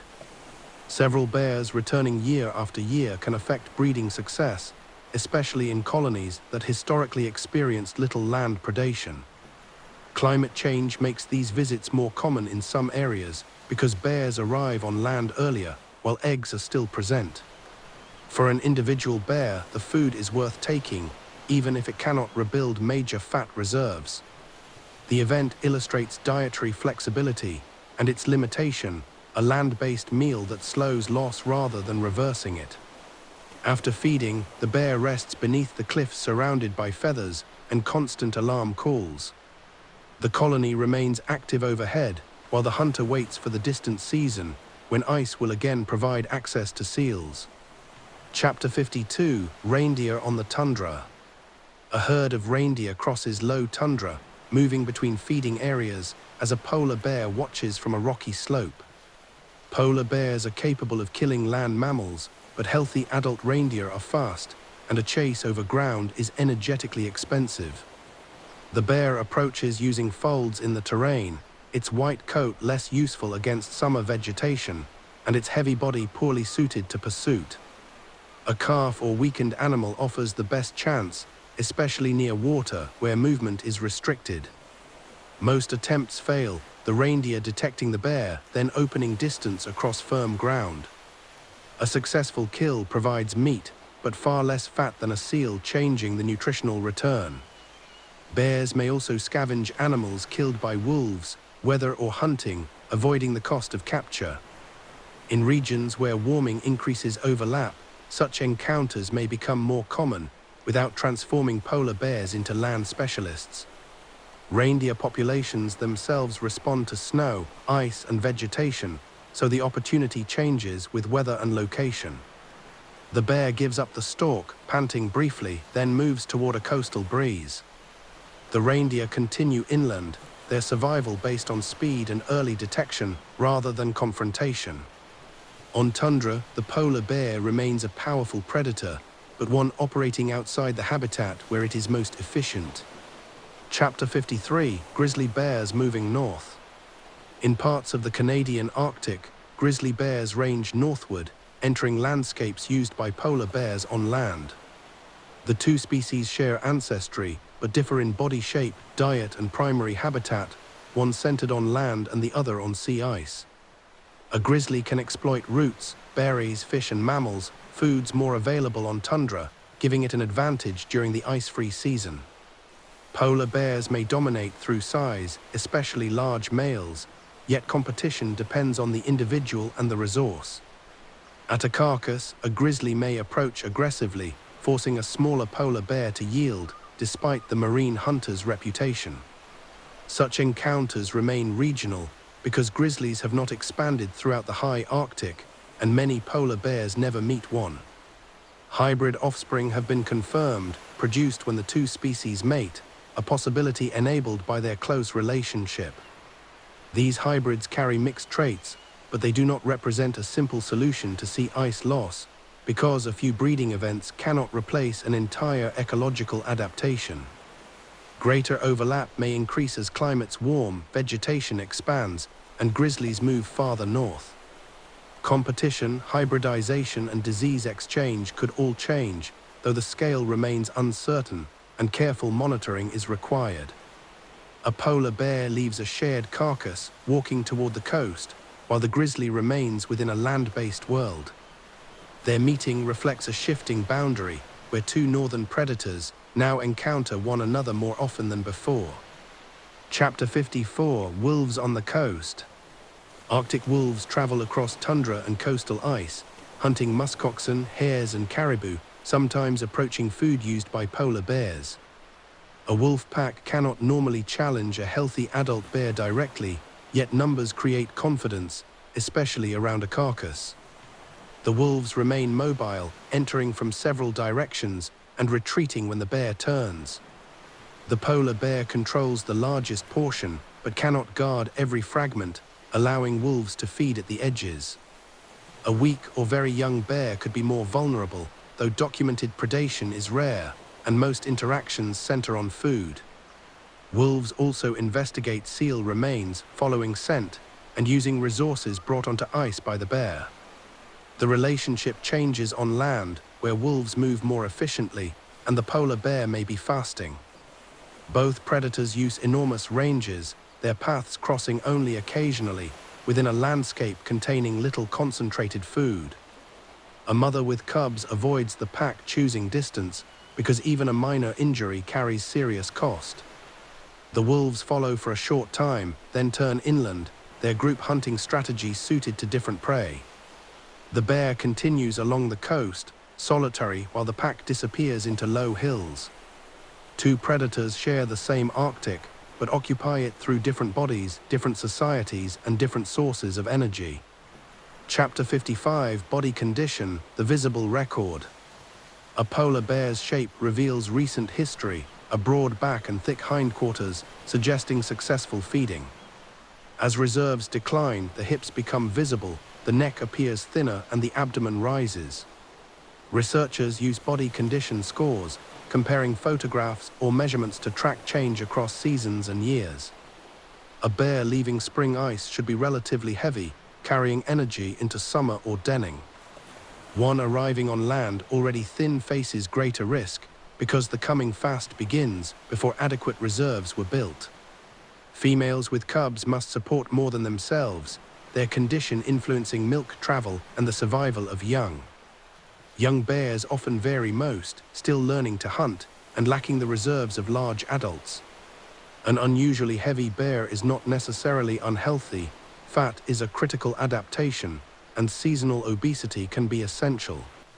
Severe loss, however, reduces strength, making the next hunt more difficult and increasing vulnerability to disease. Population studies compare average condition, revealing whether feeding opportunities are changing, even before numbers decline visibly. A photograph from one day cannot explain every cause. Injury, age, and recent reproduction also shape the body, so long-term context matters. The bear steps from ice onto land, its outline carrying a record of hunts that succeeded and opportunities that never came. Chapter 56, Cub Survival Through the First Year. Many polar bear cubs do not survive their first year, the Arctic testing small bodies through hunger, cold, and movement. A mother emerging with 2 cubs must find seals quickly, her own reserves depleted, and the young dependent on milk. A failed hunt affects all 3, while a successful one provides fat, warmth, and time. Storms can separate a cub, tracks disappearing, and calls lost in wind. Thin ice breaks beneath light paws, forcing a swim that may exhaust the young animal. Adult males create another risk, some killing cubs, possibly for food or reproductive advantage. The mother avoids strong male scent, changes direction, and may defend the cubs if escape is impossible. Disease and injury act more quietly, a weak cub falling behind until it can no longer follow.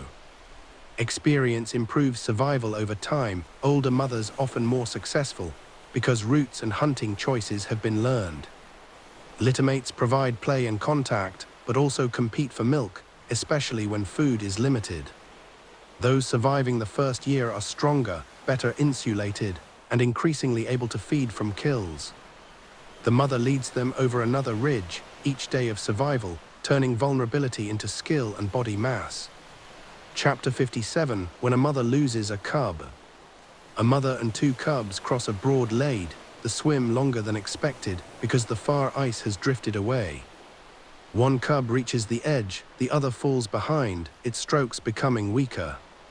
The mother turns repeatedly, remaining near but cannot carry the cub through water. Cold and exhaustion take effect, the small body losing heat faster than stored fat can replace it. The surviving cub climbs onto ice while the mother continues circling until movement in the water stops. Such events are rarely observed directly, but long swims are known to increase risk, especially for young animals. The mother remains near the location, sniffing and looking, before eventually moving away. There is no herd to share the loss, polar bear motherhood is solitary, and survival still demands continued hunting. Milk production continues for the remaining cub, the mother's energy now supporting a smaller family. The event leaves no lasting mark on the water, current closing, and ice drifting across the route. For population biologists, the loss becomes part of a survival rate, one number within a long-term study. For the mother, it is an immediate change, a pair reduced to 1 as the Arctic journey continues. Chapter 58, Slow Reproduction in a Fast-Changing World. A female polar bear does not produce cubs every year. Pregnancy, denning, and care require time, and offspring remain with her for more than 1 season.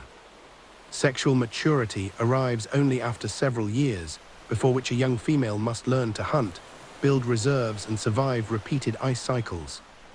Even after maturity, reproduction depends on condition, a poor feeding year reducing the chance of successful implantation. Pregnancy extends into winter, birth occurs in the den, and nursing continues after emergence. Cubs usually remain with the mother for more than 2 years, learning to travel and hunt, while preventing her from breeding again immediately. This creates a long interval between litters, even under favorable conditions, and limits how quickly a population can grow. Adult female survival is therefore crucial, the loss of one mother removing both her present cubs and future reproductive potential. A population may appear stable for several years, while low cub survival is already reducing its future, the effect delayed by long lifespans. Climate change acts faster than this reproductive cycle, altering habitat within a few generations and leaving little time for gradual biological adaptation. Conservation models focus heavily on female survival, cub recruitment, and body condition because these determine long-term trend. One successful family represents years of feeding, denning, and protection, not a single breeding event. The mother walks with 2 yearlings, each step part of an investment that began before either cub was born. Chapter 59, Finding a Den Beneath Snow. A maternity den may be almost invisible, its entrance sealed, and its roof merging with wind-shaped snow. Researchers locate dens carefully, using collar data, aerial surveys, and heat-sensing equipment. Repeated stationary positions from a female suggest denning, but the exact site may remain uncertain, especially in rough terrain. Thermal cameras can detect warmth, though snow depth and weather affect the signal, and close approach risks disturbance. Tracks near a den require interpretation. A fox, male bear, or human may have passed without entering the chamber. Once identified, the surrounding area can be protected, restricting vehicles, construction, and low aircraft. Monitoring must remain distant, because a disturbed female may abandon the site, forcing cubs into cold before they are ready. Some dens are used only once, others occur repeatedly within the same slope or island, showing regional fidelity rather than one permanent structure. Climate change affects den detection and availability, rain or thaw collapsing snow, and coastal erosion removing traditional ground. Remote instruments record temperature or sound, providing information without a continuous human presence. After emergence, researchers inspect the empty chamber, measuring size, snow, and location. The family has already left, but the den remains as a short-lived record of months hidden beneath the Arctic surface. Chapter 60, The Old Bear. An old polar bear carries a different outline, scars around the muzzle, worn teeth, and a slower rise after resting. Age is estimated through tooth layers, each year leaving growth that can be examined after extraction. A long life means many ice cycles, years of successful hunting, and survival through seasons of scarcity. Old males may remain large, but declining teeth and joints reduce the efficiency of feeding and travel. Frozen skin and bone require strong jaws, so dental wear can become decisive even when the animal still finds carcasses. An older female may have raised several litters, her hunting experience valuable, but future reproduction limited by condition. Scars reveal contests, bites from other bears, and encounters whose details are lost. The animal chooses routes with fewer obstacles, avoiding steep pressure ridges and resting more often. A rich carcass can support an old bear, providing food without a difficult hunt and extending survival through another season. Younger animals may still yield to size, but confidence alone cannot replace endurance when a chase or swim begins. Eventually, the bear fails to rebuild reserves, entering a fast already thin and losing strength as weeks pass. Its death may occur unseen, on ice that drifts away, returning the body to the marine food web. The old bear crosses one final ridge, carrying the history of a changing Arctic written in tooth, scar, and movement. Chapter 61, Scars from the Breeding Season. Spring competition brings adult males together, following the same female across a landscape with little room for avoidance. The first contest may be display, animals standing tall, walking parallel and judging size. If neither retreats, the encounter becomes physical, forelimbs striking and jaws reaching toward head or neck. Thick fur and fat provide protection, but canine teeth penetrate, leaving deep wounds beneath the coat. Blood appears clearly on white fur, though the full injury remains difficult to judge, as the animals separate. A dominant male may continue courtship, despite fresh wounds, because the reproductive opportunity is brief. The defeated bear moves away, licking accessible areas, and resting while the body begins repair. Cold can slow some bacterial growth, but infection remains possible, especially when tissue is damaged deeply. Months later, the coat has grown over the wound, yet a pale line or missing patch remains. Researchers use scars to identify individuals, following the same bear-across photographs from different years. A scar can reveal conflict, but not the exact participants, outcome, or circumstances. The breeding season passes, and the bears return to solitary movement, carrying permanent evidence of a temporary contest. Chapter 62, Hierarchy at a Carcass. A whale carcass attracts bears from across the coast, creating a gathering where size and behavior determine access. The largest male feeds at the richest opening, his body blocking others, without needing to attack continuously. A female with cubs remains at distance, waiting for the male to rest, or choosing a section he has already opened. Young bears circle, testing approach routes, then retreating at a sudden head movement. Some individuals are bold, others unusually cautious, differences repeated across several feeding events. Low growls and jaw movements communicate warning, allowing conflict to end before claws or teeth are used. Food abundance increases tolerance, a large carcass offering enough material for several bears to feed at once. As the resource declines, distance between animals grows, and aggression becomes more likely. Foxes and ravens exploit the movement, entering whichever side is temporarily unguarded, then carrying fragments away. A mother may leave despite available food if the risk to cubs becomes too high, trading nutrition for safety. The hierarchy is not a stable society. It exists only around the carcass and disappears when the bears separate.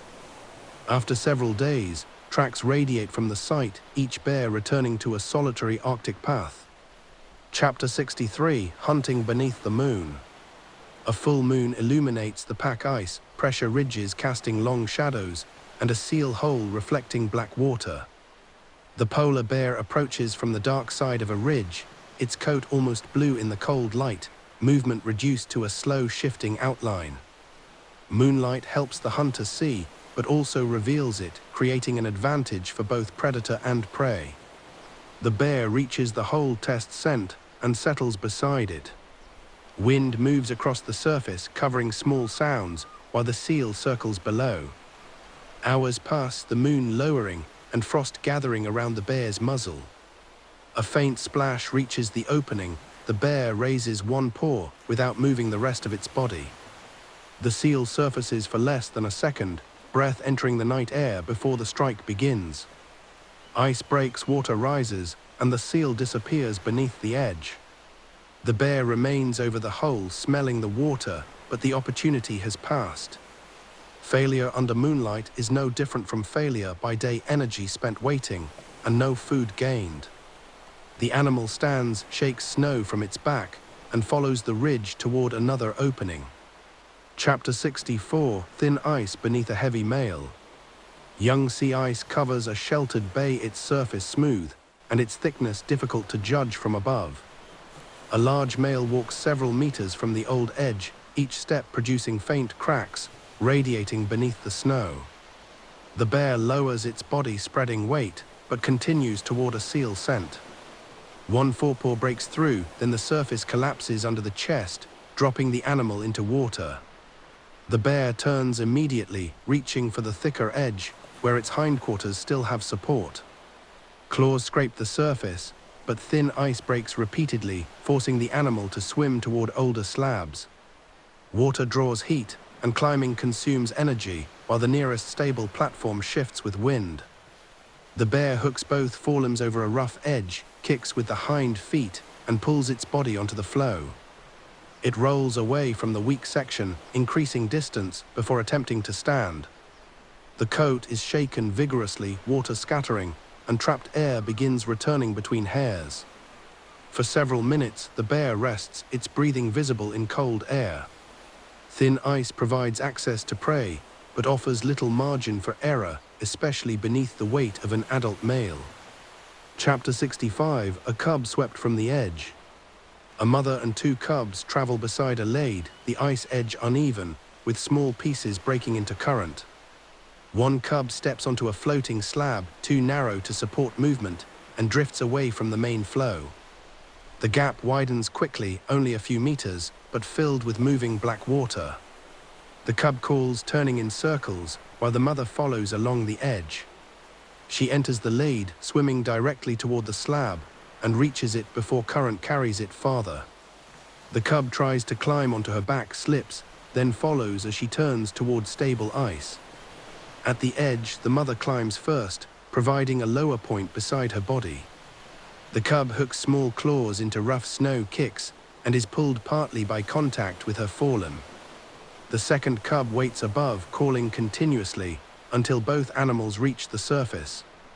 The family moves away from the lead, the mother choosing older ice, even though the route is longer. A minor accident has consumed energy, wet the cub, and interrupted travel. In the Arctic, a gap only meters wide can become serious when current, cold, and inexperience act together. Chapter 66, Freshwater on the Tundra. Polar bears live within a marine environment, yet they require fresh water, obtained through snow, melt pools, and food. In winter, a bear may eat clean snow, though melting it inside the body requires heat. During summer, freshwater ponds spread across tundra, offering direct drinking and a place to cool. A bear enters a shallow lake, submerging the belly while insects gather above warm land. The water contains little food, unlike the ocean, but its value lies in hydration and temperature control. Near the coast, melt ponds can form on sea ice, their fresh upper layer separated from salt water below. Bears drink from these pools, especially during warm periods before the ice fractures. Eating seal tissue also provides water, metabolism producing additional moisture, reducing the need for frequent drinking during hunts. Contaminated ponds near settlements create risk, waste, and fuel entering, a resource that appears clean from a distance. Drought on tundra is rare in the usual sense, but changing precipitation can alter pond availability and concentrate birds or mammals around remaining water. The bear leaves the lake, shakes droplets from its coat, and lies on cool ground nearby. Fresh water is a small part of its ecology, yet another requirement within a life defined mainly by frozen sea. Chapter 67, Rain on Snow. Warm air enters the Arctic during winter, bringing rain where dry snow would normally fall. Water penetrates the surface, then freezes, creating a hard crust across the landscape. For seals, rain can damage berth layers, collapsing snow or sealing passages. For polar bears, the crust changes travel, sometimes supporting weight and sometimes breaking sharply. A den roof may become heavy, reducing insulation or increasing the risk of collapse. Cubs emerging later encounter a harder surface, difficult to climb, and less forgiving during falls. Reindeer struggle to reach vegetation beneath ice, changing their condition and the availability of carcasses on land. Rain on snow events have always occurred, but warming can increase their frequency, extending them into new regions. The effects continue after temperature falls, a single storm leaving a layer that persists for months. Tracks become shallow and difficult to read, scent remains, but visual evidence of movement declines. A bear crosses the crust, claws clicking, instead of sinking quietly into powder. The Arctic winter remains cold, yet the form of that cold has changed, from insulating snow to hardened ice. Chapter 68, Coastal Erosion and Lost Dens. Autumn storms strike an Arctic coast, waves reaching frozen ground, where sea ice once reduced their force. Permafrost begins thawing, cliffs collapse, and meters of shoreline can disappear within a season. Some polar bears den in these banks, returning to regions where generations of females found shelter. A familiar slope may now be unstable, its entrance washed away, and its upper surface fractured. The female must search farther inland, spending energy, and entering areas with more human activity. Roads and industrial sites can block alternatives, while noise reduces the value of otherwise suitable ground. Erosion also changes settlements, moving buildings, and threatening cultural sites used by local communities. Protecting one den location may not be enough, because the coast itself is moving and future habitat must be anticipated. Satellite imagery maps the change, comparing shorelines across years of storms and thaw. Vegetation cannot stabilize every bank, especially when frozen soil melts from within, removing the structure beneath roots. The bear eventually selects a new drift, begins digging, and disappears under snow. Behind her, the former denning cliff falls into the sea, a breeding site erased by a changing coastline. Chapter 69: Inland Dens Beneath the Tundra. Not every maternity den lies beside the ocean. Some females travel inland, following valleys, lakes, and low ridges. The journey can cover many kilometers, taking the bear away from active hunting before winter closes the landscape. A suitable bank contains stable soil or deep snow enough to support a chamber without collapsing beneath weather. The female may begin digging before heavy snowfall, excavating earth, then allowing drifting snow to complete the shelter. Inland dens can be reused by different females, not as permanent homes, but as sites proven to hold safe conditions. Vegetation above provides little food, yet roots help bind the bank and reduce erosion. Human roads can cross these routes, bringing vehicles into areas where pregnant bears once traveled without disturbance. A female encountering activity may change direction, increasing distance, at a time when conserving energy is critical. Protection zones extend beyond the den entrance, including travel corridors and the quiet required before settlement. When spring arrives, the family must return to see ice, crossing the same inland distance with small cubs. Snowmelt can expose rivers and steep ground, making the outward journey very different from the easy frozen route used in autumn. The mother emerges beneath lengthening daylight, turns toward the distant coast, and begins leading her cubs through tundra they have never seen. Chapter 70: Hudson Bay, the long wait for ice. Along western Hudson Bay, polar bears come ashore when summer ice disappears, then wait for freeze-up near the coast. The fasting period can last for months, body condition declining while seals remain beyond reach. Bears gather around areas where ice forms first, their movement focused on temperature, wind, and shallow water. Tundra vehicles and towns create regular human contact, making patrols and secure waste essential parts of the seasonal landscape. Pregnant females may travel inland to den, while males and non-pregnant females remain near shore, following different annual paths. Autumn storms can push new ice against the coast, creating brief access, then remove it before hunting begins. Each warm day delays departure, extending the fast and reducing reserves carried onto the ice. Long-term studies in this region have documented changes in condition and survival, connecting earlier break-up with reduced feeding opportunity. The population still experiences good and poor years because weather varies, but the broader trend affects the average season. When the bay finally freezes, bears move outward rapidly, leaving tracks across new ice. The town grows quieter, patrol activity falls, and the predators return to a marine world. For each bear, the end of the wait means possibility, not a guaranteed meal, but access to seals once more. Chapter 71: The Beaufort Sea in Motion. The Beaufort Sea contains broad areas of drifting pack ice, moved by wind and current, and separated from land by changing leads. Polar bears travel enormous distances here, their tracks carried even while the animals rest. A female may walk against drift, using energy simply to remain within productive habitat, like moving on a slow conveyor. During some summers, ice retreats far offshore, leaving a choice between following it north or swimming toward land. Bears remaining on ice keep access to marine prey, but may enter deep, unproductive water, where seals are scattered. Those reaching land face a fast, unless whale remains or other food provides temporary relief.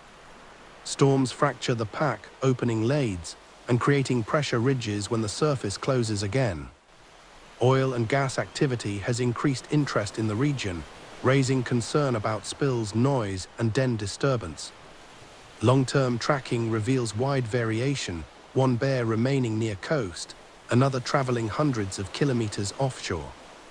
The Beaufort population experiences natural cycles in seal productivity, adding another layer to the effects of climate change. A map of one journey loops and doubles back, following ice structure rather than a simple compass direction.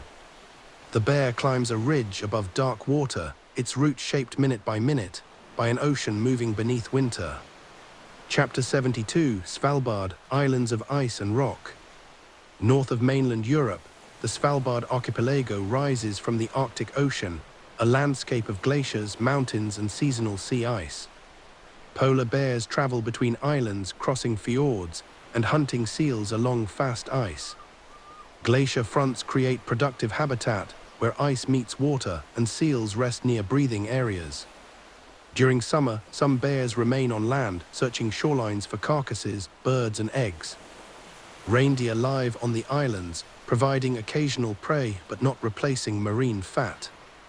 Tourism brings ships and visitors, requiring strict distance because a bear can move quickly across open ground. Settlements maintain safety rules, people traveling outside town with protection and avoiding surprise encounters. Sea ice around the archipelago varies greatly between years, warm Atlantic water entering from the west, and changing freeze-up patterns.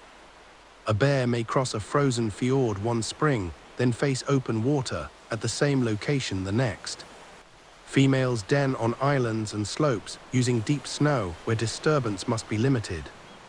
Research combines sightings, genetics, and satellite tracking, following bears moving between Norwegian and Russian regions across political boundaries. The animal walks beneath a glacier wall, its tracks crossing blue ice, within one of the Arctic's most dramatic meeting places of land and sea. Chapter 73, the Canadian Arctic Archipelago. Thousands of islands divide the northern Canadian Arctic, narrow channels freezing between them and creating complex routes for bears. Some sea ice persists longer here, sheltered by land and compressed within the archipelago. This region may retain suitable habitat after more open seas decline, though long-term warming still changes thickness and season. Bears move along coastlines, cross straits, and hunt near cracks maintained by current. Ringed seals remain important, using stable ice, while bearded seals occupy wider openings. The maze of islands creates many local conditions, one channel holding thick ice, another remaining open through winter. Communities are widely separated, yet hunters possess detailed knowledge of bear movement around each island. Genetic studies reveal connections and divisions, waterways acting as corridors or temporary barriers depending on ice. Females den on land, then lead cubs toward nearby channels, reducing the distance to hunting habitat. Shipping routes through the archipelago are increasing, bringing economic opportunity and new environmental risk. Future ice refuges may be concentrated here, making protection of habitat and movement especially important. A bear crosses a narrow strait at dawn, land visible on both sides, yet its food still coming from the ocean beneath. Chapter 74, Greenland's long coast. Greenland presents one of the world's longest Arctic coastlines, glaciers descending toward sea, and fjords reaching deep inland. Polar bears occupy several regions, some associated with drifting pack ice, others using coastal glacier habitat. In southeast Greenland, certain bears have been found using glacial ice, where freshwater ice meets the ocean, providing hunting opportunities beyond normal sea ice. This behavior shows flexibility, but occurs within a specific landscape not available across most of the Arctic. Seals rest near glacier fronts, and currents concentrate prey, allowing bears to remain within fjords. Steep mountains limit inland movement, funneling animals along shore and creating isolated local patterns. Hunters travel these coasts, contributing observations and samples across regions difficult for research vessels to reach. The Greenland ice sheet influences local climate, producing winds and releasing meltwater into fjords. Retreating glaciers change coastlines, opening new water, while removing familiar ice platforms. Some bears travel with East Greenland pack ice, drifting south, then returning north through seasonal movement. The population is connected to neighboring Arctic regions, yet local geography creates distinctive behavior, revealed only through recent tracking. A bear walks across broken glacier ice, white body among blue fragments, using a temporary platform formed by the land itself. Chapter 75, Chukchi Sea, a productive hunting ground. Between Alaska and Russia, the Chukchi Sea supports rich marine life, fed by nutrients moving north through the Bering Strait. Fish, walruses, and seals gather, providing strong feeding opportunities for polar bears using the region. Some bears maintain good body condition despite declining ice because prey productivity remains relatively high. This does not guarantee future stability. The feeding season is still tied to ice, and warming continues. Bears travel between American and Russian waters, crossing international boundaries within a single annual range. Walrus haulouts can attract bears on land, especially when animals crowd along shore, creating carcasses or vulnerable young. Coastal villages experience seasonal encounters, managing waste, hunting, and safety around arriving bears. Industrial interest and shipping are increasing because the region forms a gateway into the wider Arctic Ocean. Research requires cooperation between nations, sharing data across political relationships that may be difficult. Sea ice here is highly dynamic, advancing and retreating over great distance rather than remaining fixed near shore.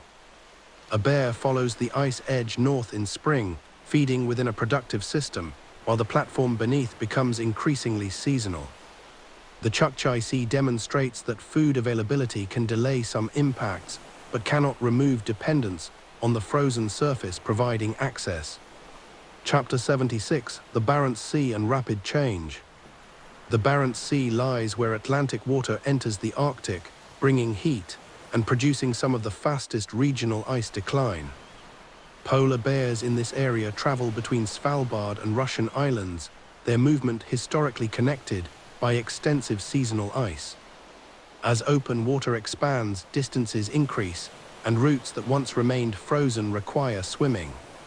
Some bears stay near land, using local prey, while others follow offshore ice farther east.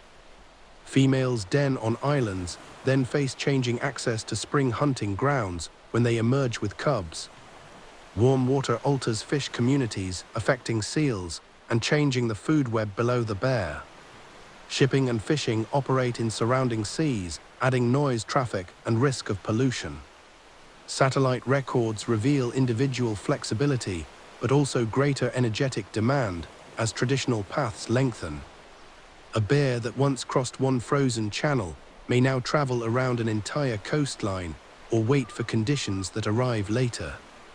Population response may lag behind habitat change, adults surviving for years, while reproduction and cub recruitment decline. The Barents Sea is therefore a warning showing rapid transformation within the lifetime of a single bear. From a rocky island, the animal looks across open water where spring ice once joined the horizon. Chapter 77, the Ice Algae Spring. Beneath late winter ice, sunlight begins returning, passing through snow and frozen water. Ice algae respond first, growing along the underside before much of the open ocean becomes productive.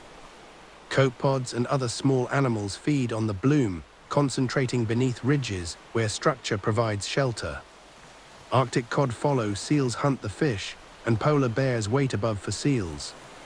The entire chain depends on timing, each level becoming available when the next requires food. Earlier melt can release algae too soon, allowing material to sink before surface consumers use it efficiently.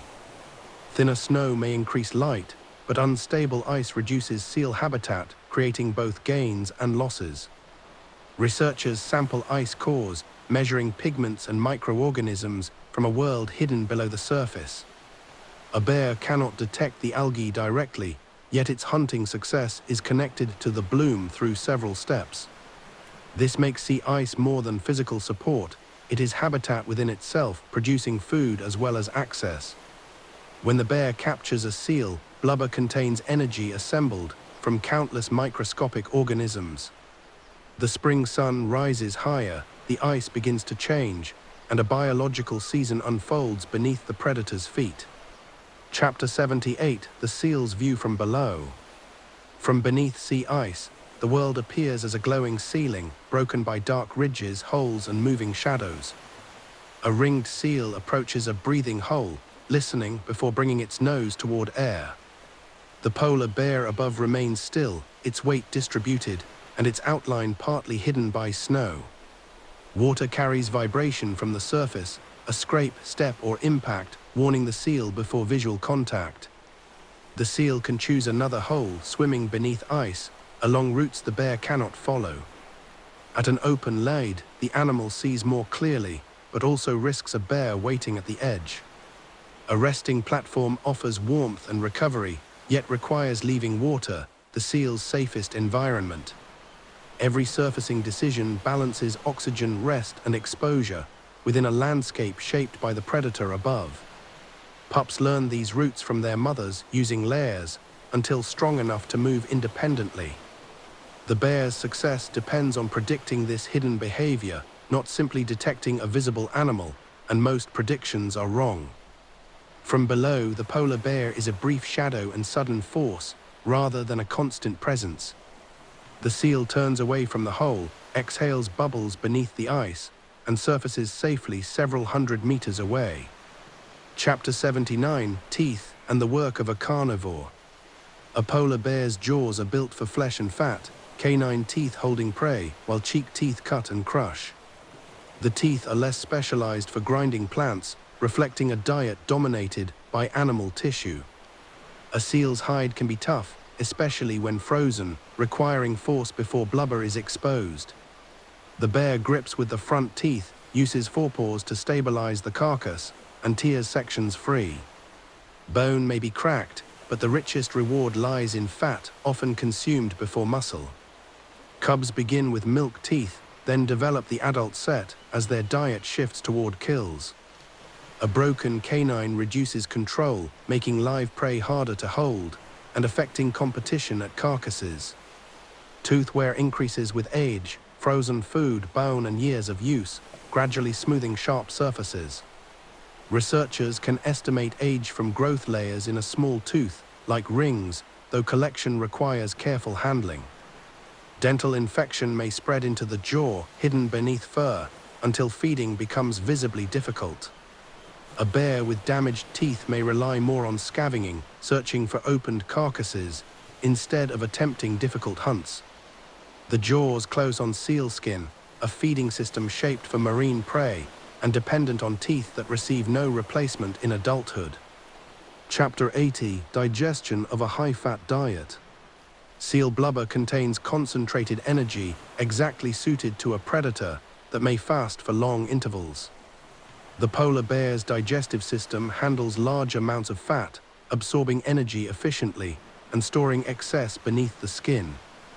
A successful bear may eat heavily, then rest while digestion continues. Protein from muscle supports body tissue, but fat provides the greatest caloric return, making selective feeding logical. At abundant kills, a bear may leave much of the meat, allowing scavengers to use what remains. Cubs initially depend on milk, another high-fat food, before sharing seal tissue. Freshwater needs are partly met through prey and through metabolic water produced as nutrients are processed. During fasting, the direction reverses, stored fat entering the bloodstream and supporting organs without new food. The liver manages this flow, converting and distributing energy across periods of feast and scarcity.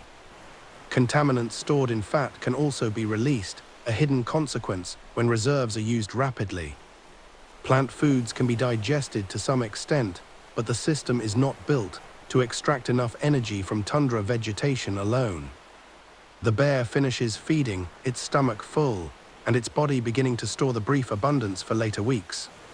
Chapter 81: Keeping Cool in a Frozen World.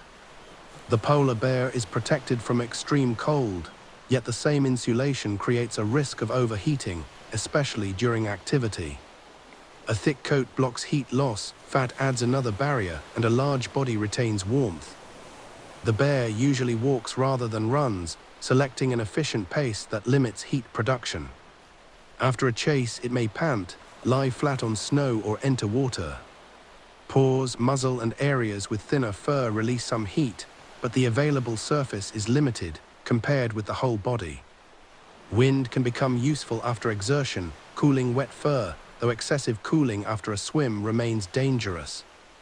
During summer, bears rest through warm daylight, moving more in evening and night. A shallow pond removes heat, the bear lying partly submerged while the coat becomes soaked. Cubs overheat more easily during play, yet also cool faster in water, creating a narrow balance. Climate warming increases the frequency of warm conditions, adding thermal stress to the energetic cost of fasting. A polar bear cannot simply shed its insulation. The coat and fat remain essential when winter returns. The animal rises after resting in snow, breathing slowed, and resumes travel at the measured pace of a cold-adapted giant. Chapter 82, Scent between bears. Polar bears are solitary, but scent allows them to exchange information without remaining together. Tracks contain odor, as do urine, feces, and places where an animal rested, each carrying clues after departure. A male follows a female's trail during spring, stopping repeatedly to determine freshness and reproductive condition. At a carcass, bears smell the presence of competitors before seeing them and may decide whether to approach. A mother recognizes danger from adult males' scent, changing direction to keep cubs away. Individuals investigate one another directly, noses close, when social distance temporarily narrows. Scent marking behavior is less obvious than in many territorial mammals because polar bears do not defend fixed home ranges across moving ice. Instead, chemical information helps organize encounters within an enormous shared landscape. Wind determines how far scent travels, while snowfall covers tracks, and cold can preserve material for long periods.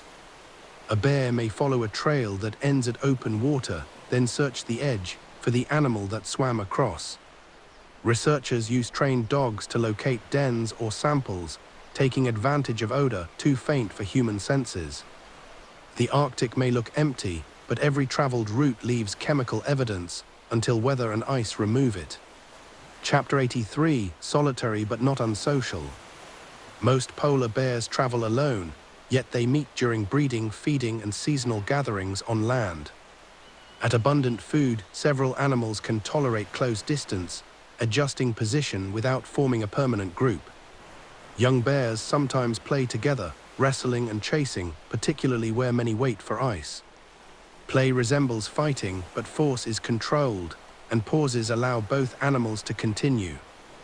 Body size shapes interaction, a large male gaining priority, while smaller individuals avoid direct challenge.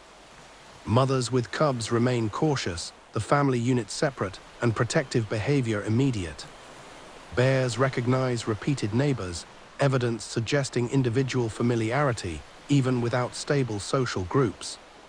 On land, temporary aggregations can persist for weeks because all animals are waiting for the same environmental change. When ice forms, the gathering disperses, each bear returning to independent hunting. Solitude is therefore not an absence of communication, it is a strategy suited to prey scattered over vast space. A bear can leave an encounter within minutes, using distance as the safest way to end conflict. Two young males separate after play, walking opposite directions, their brief companionship ending without a bond that must continue. Chapter 84, Conflict without territory. Polar bears do not defend fixed territories, see ice moves too much, and prey locations change constantly. Conflict usually centers on immediate resources, a carcass, receptive female, or limited space near people. At a seal kill, one bear approaches, while the owner raises its head and growls. The newcomer judges size, condition, and hunger before deciding whether to continue. A small bear usually withdraws, preserving energy and avoiding wounds that could impair hunting. Well-matched males may escalate, standing, striking, and biting around the head. The contest ends when one retreats, no boundary remaining afterward, and no land permanently won. Around a whale carcass, food abundance reduces aggression because several openings remain available. As the carcass declines, encounters become closer and warnings more frequent. Human food can create unusually intense conflict, concentrating bears where natural prey would never gather them. Management that removes attractants reduces both human danger and aggression between bears, an indirect benefit. The loser leaves across tundra, its route unrestricted, because the conflict belonged to one moment rather than one place. Chapter 85, a male at the denning coast. A large male walks along a coast used by denning females, his presence not directed toward one den, but creating risk if a family emerges nearby. Adult males may kill cubs, an uncommon event with serious consequences, especially during food shortage. A female detecting his scent remains hidden or delays movement, keeping the cubs within shelter. If the family is already traveling, she may change direction, using steep terrain or broken ice to create distance.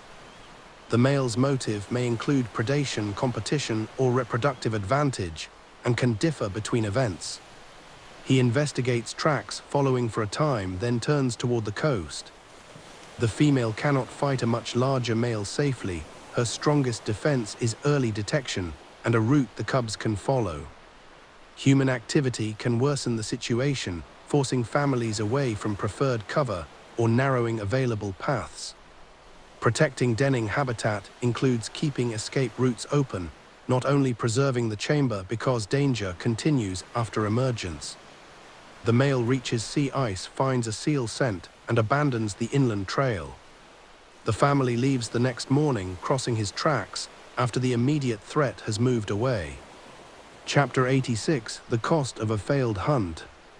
A polar bear has waited beside a seal hole for 6 hours, almost no movement and no food. The body still used energy, maintaining heat, breathing, and alertness through cold wind. When the seal surfaced, the strike missed, water closing before claws gained a hold. The bear now chooses between waiting again or traveling, each option carrying cost. Movement may lead to a better opportunity, but crossing ridges consumes more energy than remaining still. Another bear has already searched nearby holes, its tracks crossing the area, suggesting competition and limited prey.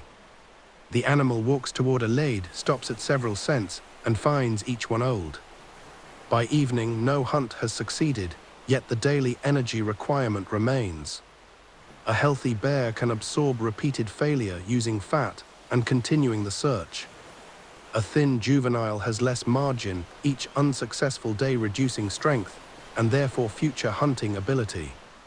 Survival depends on statistics across weeks, not one dramatic attack, enough successes balancing many empty hours. The bear lies behind a ridge, resting before darkness, its failure invisible except in the energy no longer stored. Chapter 87, a seal kill shared with cubs. The mother has captured a ringed seal, pulling it from a breathing hole before the prey could return to water. She begins at the blubber, opening the hide, while 2 cubs wait close behind. The young approach only after movement stops, their excitement visible, but their feeding still dependent on the mother. One cub takes a strip of fat, the other pushes closer, and a brief contest develops. The mother shifts position, creating another opening, reducing competition between them. Cubs learn where the richest tissue lies, how skin can be torn, and how paws hold a carcass steady. Their teeth are smaller, so open sections matter, and difficult frozen parts remain beyond them. Ravens arrive at taking fragments while the family feeds. The mother consumes most because her milk and hunting support the group, yet the cubs gain essential energy. After feeding, they lick fat from paws, then wrestle beside the remains. The carcass has provided nutrition, but also instruction, a lesson impossible without success. When the family leaves, foxes approach, and the final pieces enter other Arctic lives. Chapter 88, the edge of adaptation. Polar bears show remarkable flexibility. They swim fast, use varied prey, and adjust movement to local ice. This flexibility has allowed survival across regions with different coastlines, temperatures, and seasonal patterns. But adaptation is not unlimited. Every strategy depends on energy, and most energy still comes from seals. Longer fasting can bridge a poor season, not an indefinitely disappearing platform, without reducing reproduction and survival. Eating birds or berries adds calories, but cannot support the same body condition as repeated access to blubber. Swimming crosses gaps, yet larger gaps demand more energy and place cubs at greater risk. Moving north may preserve ice temporarily, but suitable prey and denning habitat do not extend without limit.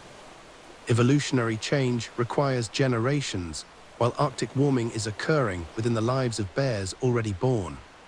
Some populations will persist longer, using local refuges, while others face earlier decline. Behavior can delay consequences, redistribute them, or hide them for several years. The central biological fact remains: a polar bear is a marine mammal in ecological terms, even though it walks on 4 legs. Its future depends on frozen access to the sea, a habitat no amount of individual intelligence can create after it is gone. Chapter 89: Conservation on the Ground. Polar bear conservation begins with direct protection, managing harvest, reducing conflict, and preventing industrial disturbance. Secure waste lowers the number of bears entering towns, protecting people, and keeping animals from becoming food conditioned. Seasonal closures protect maternity dens, restricting traffic during the months when females are most vulnerable. Shipping rules can reduce noise and spill risk, especially along productive ice edges and near coastal travel routes. Harvest management protects adult females, uses population estimates, and includes the knowledge of local communities. Research identifies areas used repeatedly, allowing development to avoid critical habitat before construction begins. Emergency teams prepare for oil spills, though prevention remains far more reliable than any Arctic cleanup. International agreements control trade, pollutants, and cross-border management because bears move between jurisdictions. These measures can prevent avoidable deaths and preserve healthy populations while suitable habitat remains. They cannot create sea ice or fully compensate for a shortened hunting season. Local conservation and climate action are therefore connected, one protecting bears from immediate pressure, the other addressing the platform beneath their lives. A patrol guides a bear away from town, a small success, within a much larger effort to keep the Arctic usable. Chapter 90: The Global Atmosphere Above the Arctic. Greenhouse gases mix through the atmosphere, released in one region, yet affecting temperature across the planet. The Arctic warms faster than the global average, a pattern known as Arctic amplification, driven by several reinforcing processes. When bright ice disappears, dark ocean absorbs more sunlight, adding heat that delays future freezing.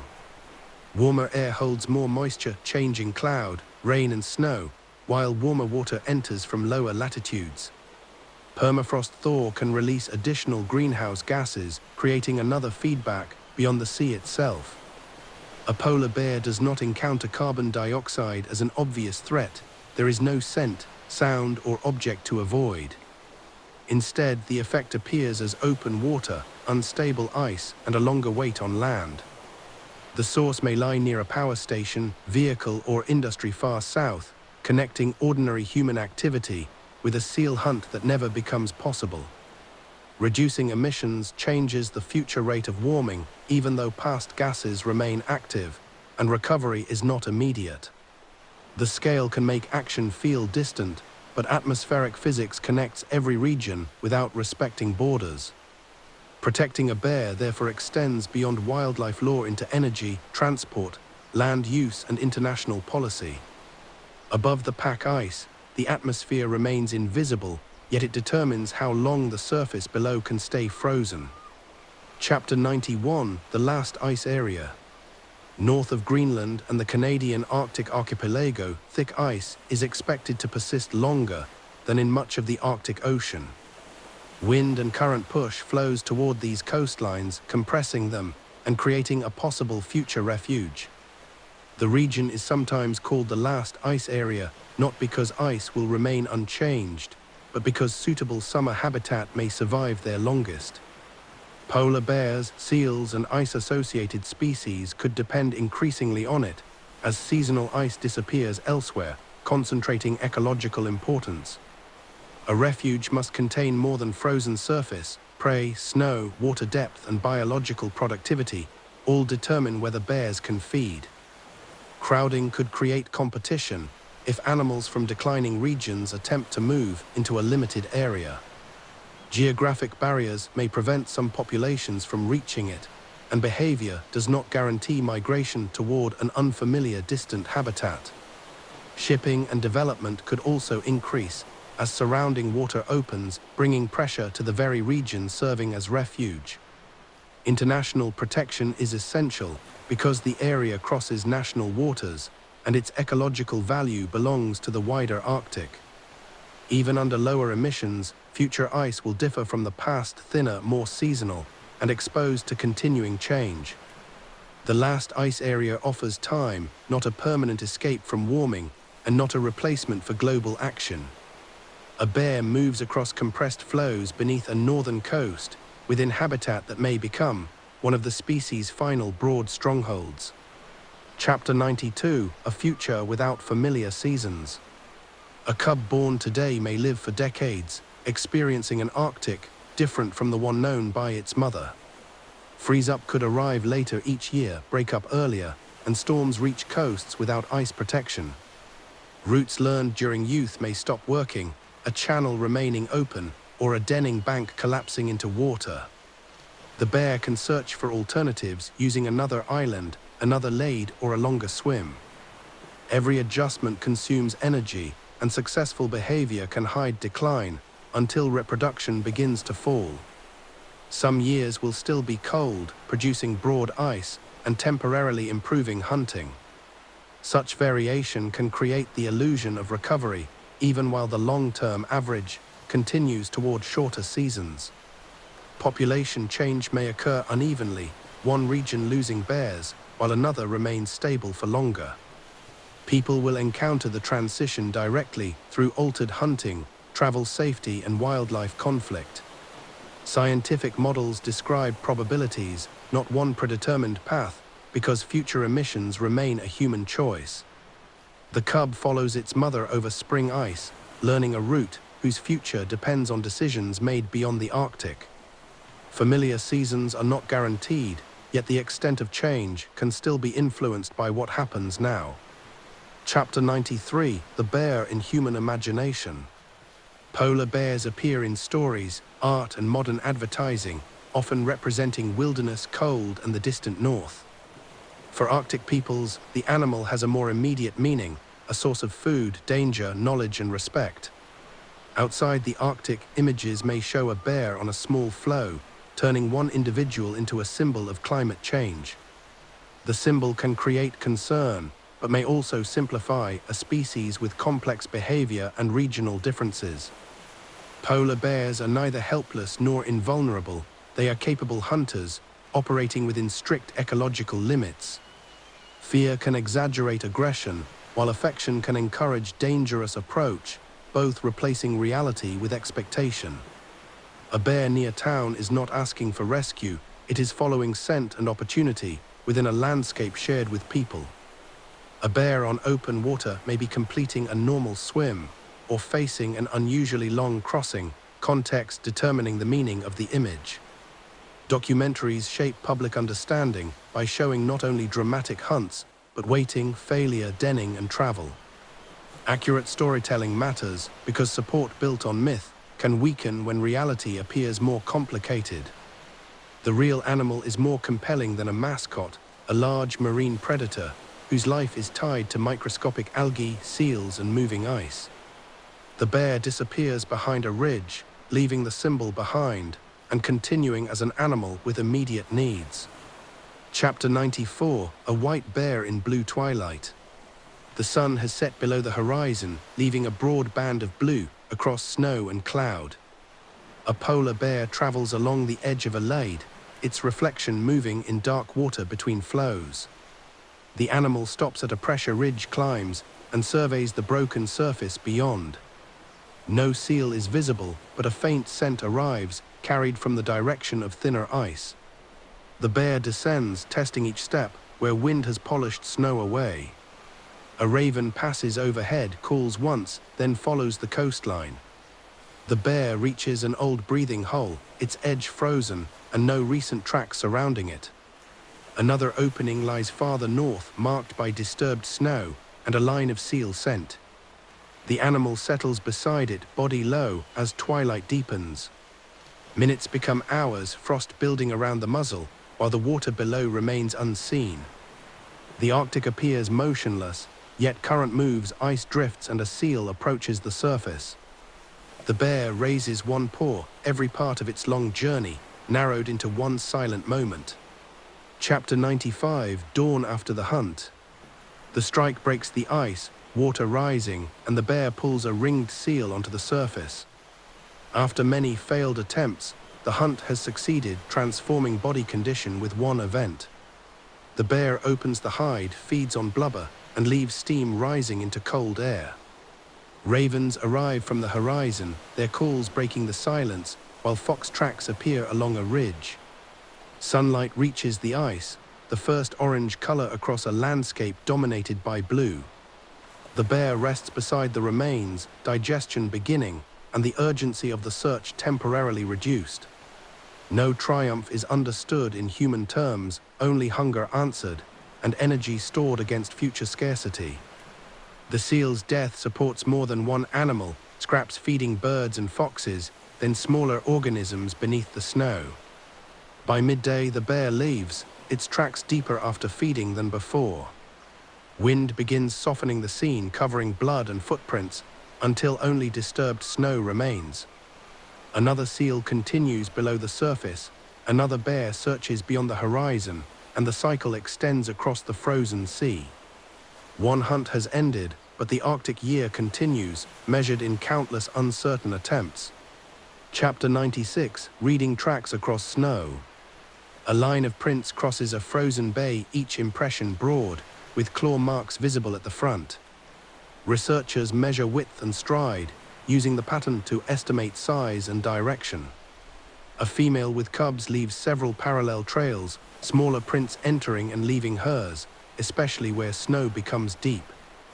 A running bear produces longer spacing, a resting animal creates a cluster, and a sliding descent may erase individual steps. Wind begins changing the track, immediately rounding edges and filling shallow sections.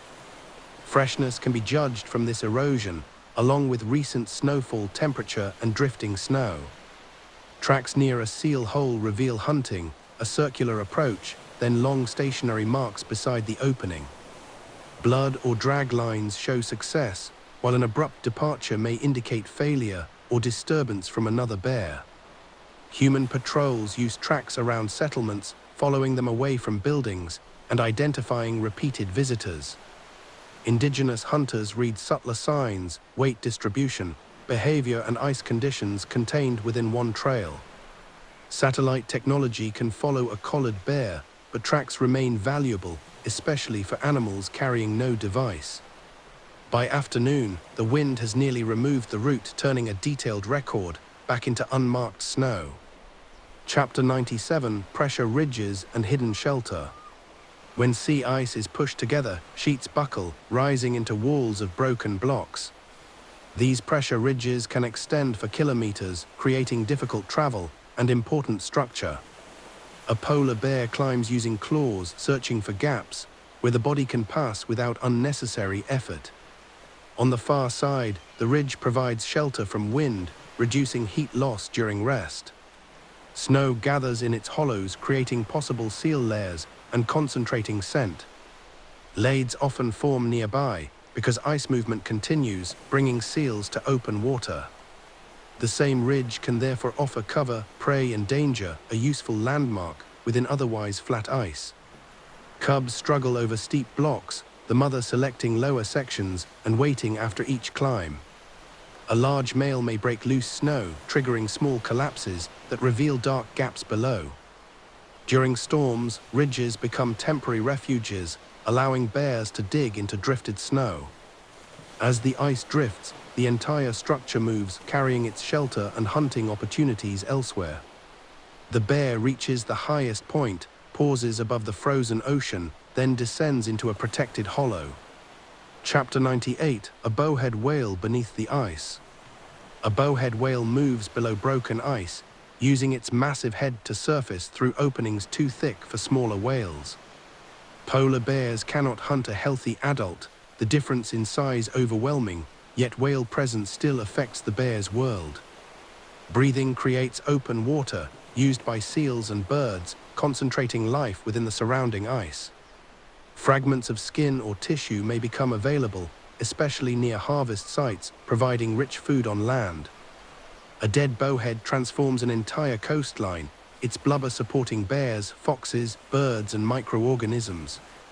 The carcass may remain frozen for months, reopening during warmer periods and attracting repeated visits. Bears learn the location, traveling directly when other food is scarce. Several generations of scavengers can use the remains before bone and hide finally disappear into water and soil. For coastal communities, the whale has cultural and nutritional importance, its careful use extending far beyond wildlife. The bear participates at the edge in taking material left safely available within a food web shared with people.